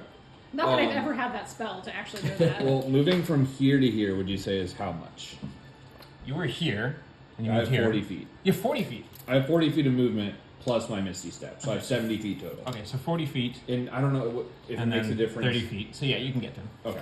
Then I'm gonna hit him with my greatsword. Alright, so in a feathers, and then reforming feathers, you reform, and then great sword. And like once I get over him, it's gonna be like Okay. I love it. Go for it. Attack roll. Let's see. Would you like to spend any dragons ahead of time to get advantage?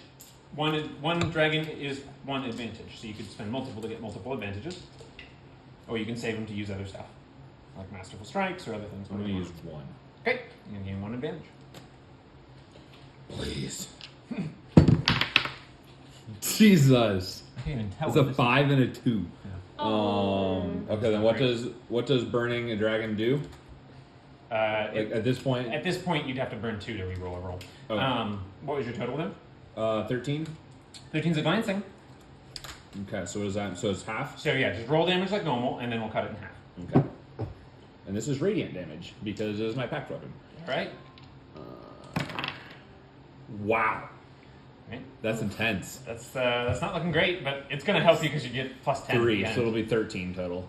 Yeah, so you got a total of 6. 6. Cut in half half to is 3, 3, but plus then 10. plus 10. So what you do is you strike, and it's sort of like, whoa, and then you strike, and you kind of miss the majority of the creature, but it's splayed out like this, and you actually just carve into like its wrist area, and then as it strikes, all the radiant energy discharges through the thing, and it's sort of like a spider kind of like spazzing out and rippling, and you see like tears along the seams of its body, and it sort of just collapses and it dies. Let's go.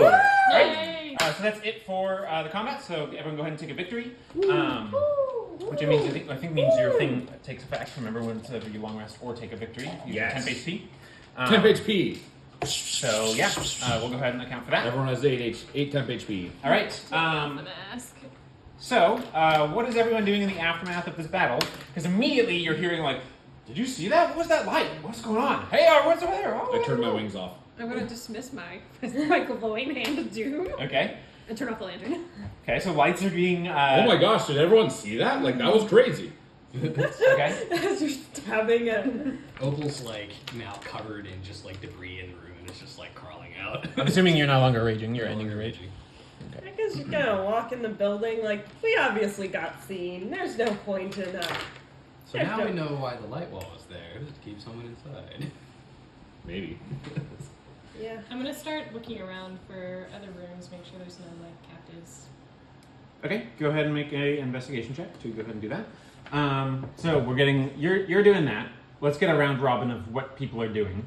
Opal, what are you doing? You're winding down from your rage, but anything else that you're doing? I think I'd just help her like with checking the room since Okay. there's plenty of people Do outside. you want to give her advantage or roll separately? What is it? Perception? Investigation. Investigation. As your rage ends, by the way, all the objects in the room just. I'll just roll straight. Okay. Hope you do Yeah. that. While they're doing that, Tania, what are you doing? The two of you can think about what you're about to do. Well, he can't lie for shit. People come down this alleyway.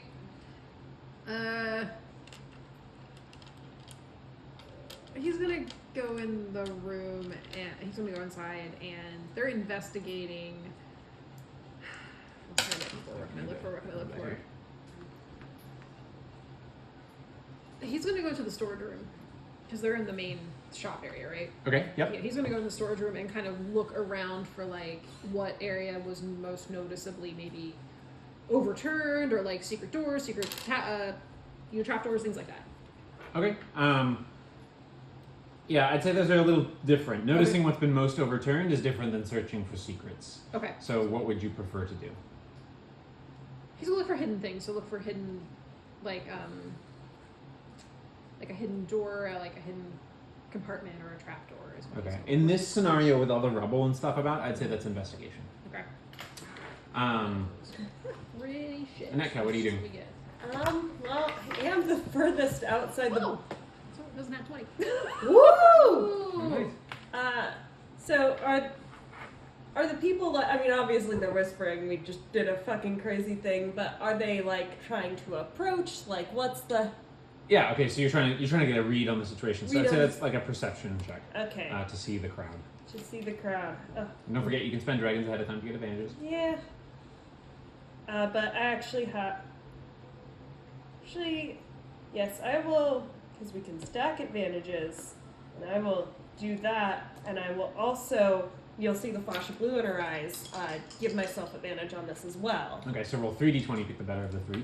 Hold the roll. Let's see what Nocturne. What are you up to? You just stabbed this vampire, collapsed in front. You see, you're in like a mix of shops and stuff, so it's not like the huge crowd of street. The crowd sight was probably drawn by the big gleam of light that Tennille did. But you do notice that some people are like looking around, like worriedly, and kind of looking at you and looking at the body and that kind of That's stuff. So fair. you're seeing that. What are you doing? First thing I'm gonna do is hold my sword in the air and spread my wings and go, everyone is safe. A guardian of light has protected you. Just be really just dramatic about it and act like I am the shit. Okay, make a performance check. Performance? But I'm not a guardian of light. I think that should be deception. You can spend a dragon to give yourself advantage. Okay. No. I don't care that much what these guys think of me. I don't care that much about getting arrested. 12. Okay. They're just sort of like, guardian of light? Alright. Okay. Was this do you think this was another flicker thing? Like, is that what are they talking about? Guardian of light. Have you heard that? I haven't heard that. And then I was going to loot the body. Right in front of everyone, you're just going to loot the body. Okay. I'll cover with my wings. Like. Okay. So you're covering with your wings and doing that. I'll say that's a... go ahead and give me either a sleight of hand or another... Or I'll say sleight of hand or deception. Let's go! To attempt to... like loot, but also conceal the situation. All right, so down the line, you were looking through the room with investigation. 12. 12, okay? 23. 23. So the two of you together, you notice, so you were looking for other bodies, you were looking for hidden captives, things like that. There are none otherwise here, but there's clearly signs of a struggle. Underneath the papers, underneath that stuff, there's blood spilled, old stains on the floor, stains on some of the clothing, there's rips and tears. You can definitely see that there are claw marks gouged into the floor, things like that. You get the sense that part of the reason the place was so trashed was to like kind of cover all of that up a little bit. You also get the sense that a lot of what's out here, clearly nothing has really been stolen, save for what appears to be what you would assess to be a few sets of clothing of different kinds, because this was a clothing store. Otherwise, that's kind of what you notice. Between that and the roll you got with a net 20, I would say that you do uncover one other thing, which is that so you know there was a secret back door that was already opened, right, that I narrated and made clear, which seemed to be some kind of office space situation. So there was like the sales counter where Julius had like his general business and stuff like that. But then there was this locked space. What you do find is there's a desk there, and all of its drawers have been torn open and stuff like that. The desk was being rifled apart. You get the sense that you guys interrupted them doing this, because some of the drawers are just opened, but there's nothing else there. You also find that on the underside of the desk there is a secret compartment. So a secret behind a secret, you do find that there is a secret compartment that is locked, set into the underside of the desk. So secret. So secret. And you got a Dirty 20. for your Perception of the the crowd. Like, are we about to be arrested? Yeah, Like, so you, between that, you're seeing like the response with this, and you're just like, was that a big flash of light? Was that some luminance stuff that they're using? Maybe it was another flicker thing. Is this another drill? Like you're hearing all this different uncertainty about that. And do you see that guy just like totally cut that guy in half? Like he blasted him apart, but not with that blade. So you're getting that sense of like none of the passersby are immediate crew. And the immediate reaction is not like, guard! You do see some people being like, maybe we should go call the guards and like start moving that way, but they're not like shouting for help. Yeah. It seems like as I mentioned, it seems like people are assuming it might be flicker related. Yeah. I'm actually going to use the mind connection we all have. Be like, Do we want to request guards? Because that might look a lot better than them just walking in here while we're in here. We told the guard specifically that we were sent to deal with this, and that might be one of the guards to show up. We could ask a different guard. Also, I think we just deal with this, get our grubby hands on what we can get, and leave before the guards get I found a secret compartment. I'm gonna pick it, and we should get out of here. yeah. Sounds good. Nocturne, if we need to lie, I did hear someone's if we need to lie, I did hear someone murmur something about like a drill, like a flicker drill. That might be a good direction. That won't immediately get people like trying to black box us because we've been flickered. Say less. Say less. Someone want to investigate like their body, I was alluding to this guy, yeah. but I mean the other one to see what they're trying to retrieve, like any there a information they're body? collecting. Is there there a Oh, body? yeah. There's just like a gray ash. Oh, that's right. And I'll kind of go. Well, anything that was starting to be piled for them to like collect or something, trying to see what they're after. okay. I would say so. You were trying to loot the body that you cut open and stuff like that. So I'll just say you're able to do that without. It's a swift, quick loot because you're trying to get away from all the situation. So I'd say one that you find a coin pouch with 37 gold pieces. Let's go. And 15 silver. You also find this strange firearm, like bladed firearm contraption. And other than that, the individual did not bear any additional weaponry, just basic clothing. They had a shade cloth robe though, right? Armor, shade cloth clothing, so you'd have to like pull it off them and like disrobe them in order to. That's gonna make us look less suspicious to the public. In order to do that, remember you're looting this body in public with your wings over them. I know. So you're just able to get the basics, unless you take a longer time to do that, which you can. But then just know that you're in public sight and people are looking at what you're doing. No, that's good. I'll just take the firearm. Okay. Anything you want to say while you're doing it? You all performed masterfully in the flicker drill. Truly well done to everyone. Okay, make a deception check. 15. 15. Yeah, okay, great. I mean, that's not what the drill. I'll like start clapping my wings. Yeah, I mean, that's okay. I guess I don't remember really people dying in the drill though. That's weird. Really? Those are, the flickers are. They're trying to make them inside more the walls. convincing. I heard the flickers weren't hitting inside the wall, but you do see that. Well, that's why it was a drill, good sir. Inside, but anyway. I like how the Solnians are so jaded now that they literally just saw a guy get cut in half and they're not even yelling for the I guards. cut him in the wrist. He's fine. But anyway, that's what you're able to get. Okay. I'll just kind of start meandering back. Yeah, I would say you can take the robe if you will, but that's going to undermine what you're doing. And it's a clothing store. There's probably other stuff you would be able to pick from. Fair. You wanted to pick the lock, so go ahead and give us a sleight of hand with Thieves' Tools bonus. That's a 21. 21, nice. Okay. You can do the 20, so just made the mark there, and you. And it sort of slides down. The desk is kind of at an awkward angle, so it just slides awkwardly, but you're able to pull it open. Inside, you see you see two things. One, you see a lock of hair that seems to match your recollection of Julius's hair. And two, you also see what appears to be a small sheaf of notes collected. Kind of in a small journal, like papers stuffed loosely in them, and it appears to be different records and stuff like that. It would take time to go through the specifics, but that's what you find. Okay, I'll grab them both. You also find one other thing, which is a small pouch that is very heavy. And inside, you find several small platinum bars. This seems like some kind of emergency stash.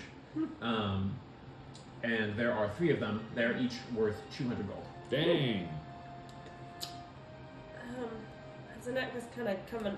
Can she try to think on like what magic would use a lock of hair? She's just like, why would he have a lock of his own hair? Like someone else's would kind of make sense for something like a scrying focus, but you know.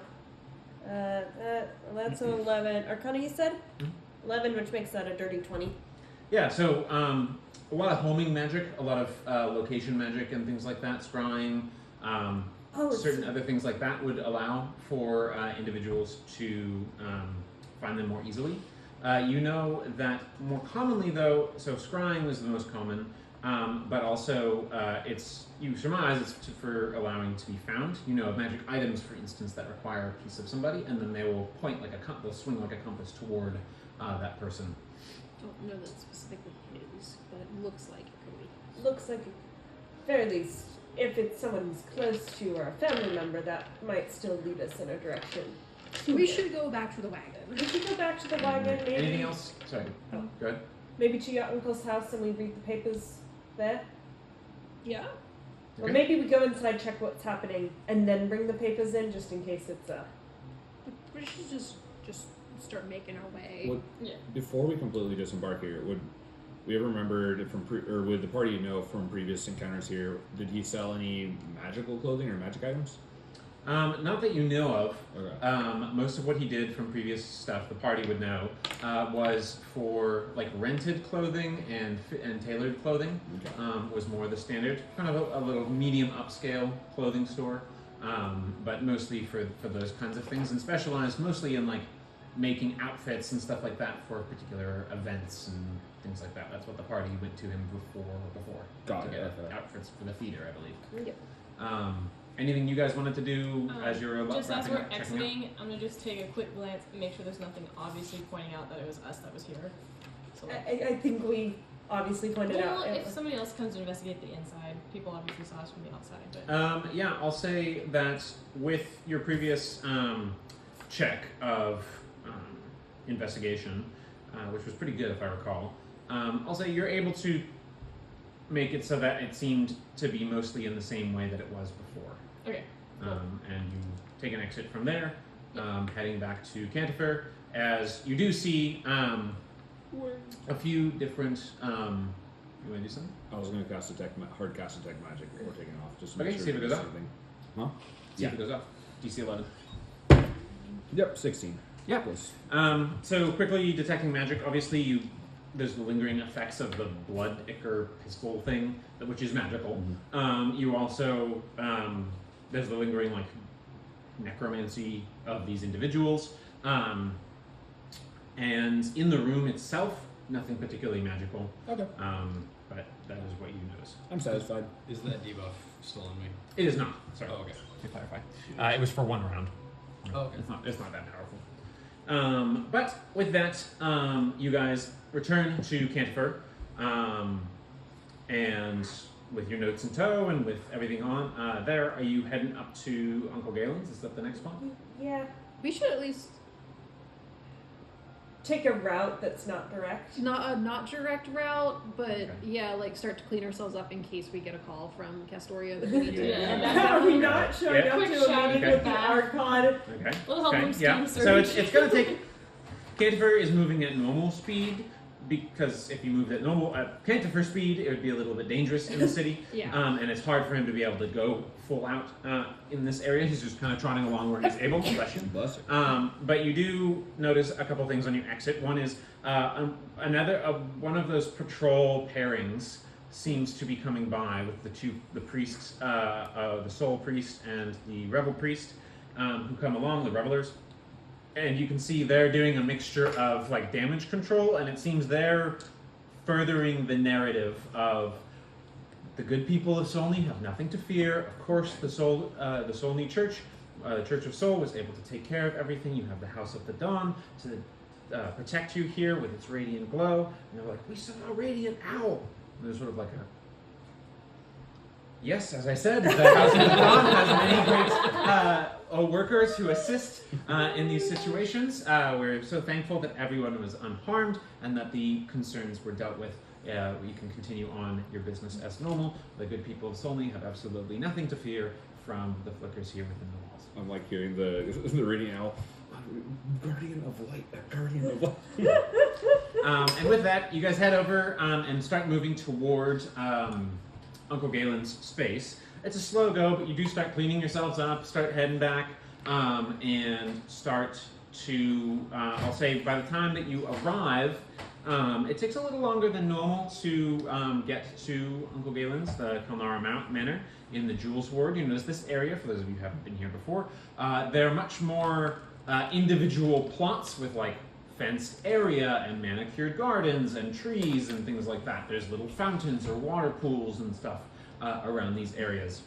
Kilnara Manor is a little bit more modest, but still quite large and sweeping. It has in particular a like tower area with a spiral like library look to it. A lot of marble used in some of this architecture here and there. You head up to meet and park. Parking him on the front lawn. You're taking a little bit more of a circuitous route, so that takes a little bit longer. So now we're getting into the later half of the turning, probably around the 4 o'clock hour. And with that, you also are noticing, as you sort of just park kind of in the middle of everything, you're obviously drawing some like kind of look from nobles and people like that who are kind of looking like that. And you see a couple of kind of richly robed individuals going to go and talk to some guards who are nearby and like pointing, you know. So, like as we pull up, Tennille doesn't wait for Cantor to stop. He's like out the door and running, and like sees them and just like, "Hi, Dave, I'm back!" And then runs out the front door. And you just sort of, welcome back, sir. And you knock on the door. No! And you see the door opens, and it is not Lou, but Uncle Galen. And you see, Or so we think. hello. This is most unusual, but there's no need for the rackets or the gaudy entrance. Let's not create any more of a scene. If you'd like to park your wagon, you can go ahead and talk to Dave. He will make sure that it is sent to the nearby equine caretakers in the region and given a brushing down. But I believe we have some things to discuss. I want to take a look. Is this really Uncle Galen? Make an insight check. Can I also make an It's on insight blue check? screen. Sure. You've never met Uncle Galen. Yeah, but I want to know if he's telling the truth. Do you want him to take an insight check? He's your uncle. I will. What would Nocturne do? Nocturne would be like... Nocturne sus. I would say it's just going to be a higher DC for Nocturne because he Yeah. doesn't know. Nocturne's Doesn't have a lot of mad reference sus. to this individual. Galen looks very tired, older looking. It's an older looking, scholarly looking version of Tennille High as elf an elf. version, yeah. High elf version. No drow heritage and stuff like that. But he's got the sort of medium light coloration to his skin of people who are in the sort of northern light bands and stuff like that. You can see he's looking quite tired. You see a couple scars beneath his eyes that weren't there before. He looks a little beaten up. His robes are a little disheveled. He's sort of like, looks like he's coming off of like 4 all-nighters in a row type situation. Been there. 80. You don't know this guy from Adam. He looks like a person. 15. Don't know. Looks tired, looks beaten up, but he's offering you shelter inside his home. And with that, as you guys presumably enter, he kind of glances at Opal and raises like a Spock-like eyebrow, and is just sort of, very well. Tennille is still standing there like this, just completely. Well, why don't we all come in? And I think we have many things to discuss. And I think there are a few conversations that are long overdue. So, if we don't mind, let us rejoin. Kind of. Tennille. The library will do. Forward. Heads that way. So Anitka probably notices this more because she's known him longer. But Flo, if Slate comes in, Slate would notice it because he's traveled with Tennille for a while. Like, you didn't see it when we came here before because Tennille was looking like a obnoxious brat. But like, he code switches. Like, his posture changes. Like, he didn't act like a high elf before. Like, you forget that he's part high elf, and suddenly like, there's been a switch in his brain that's gone off where it's like, now I have to act differently. And it's very weird. It's very strange. Like, he's suddenly kind of stiff and awkward. Very uncomfortable. Okay. Yeah, you do notice, one thing you do notice that's different about him is the scars when he turns away, they catch the light a bit. They're actually like silver white veins in the skin. And you see him turn away, and he says, "Well, I believe the library would be a comfortable place to discuss and reveal a few pieces of information. But for now, we will put a stop to the session there. I think that's a good closure point. Just after 8:10 here, so good time for us to stop. That way we can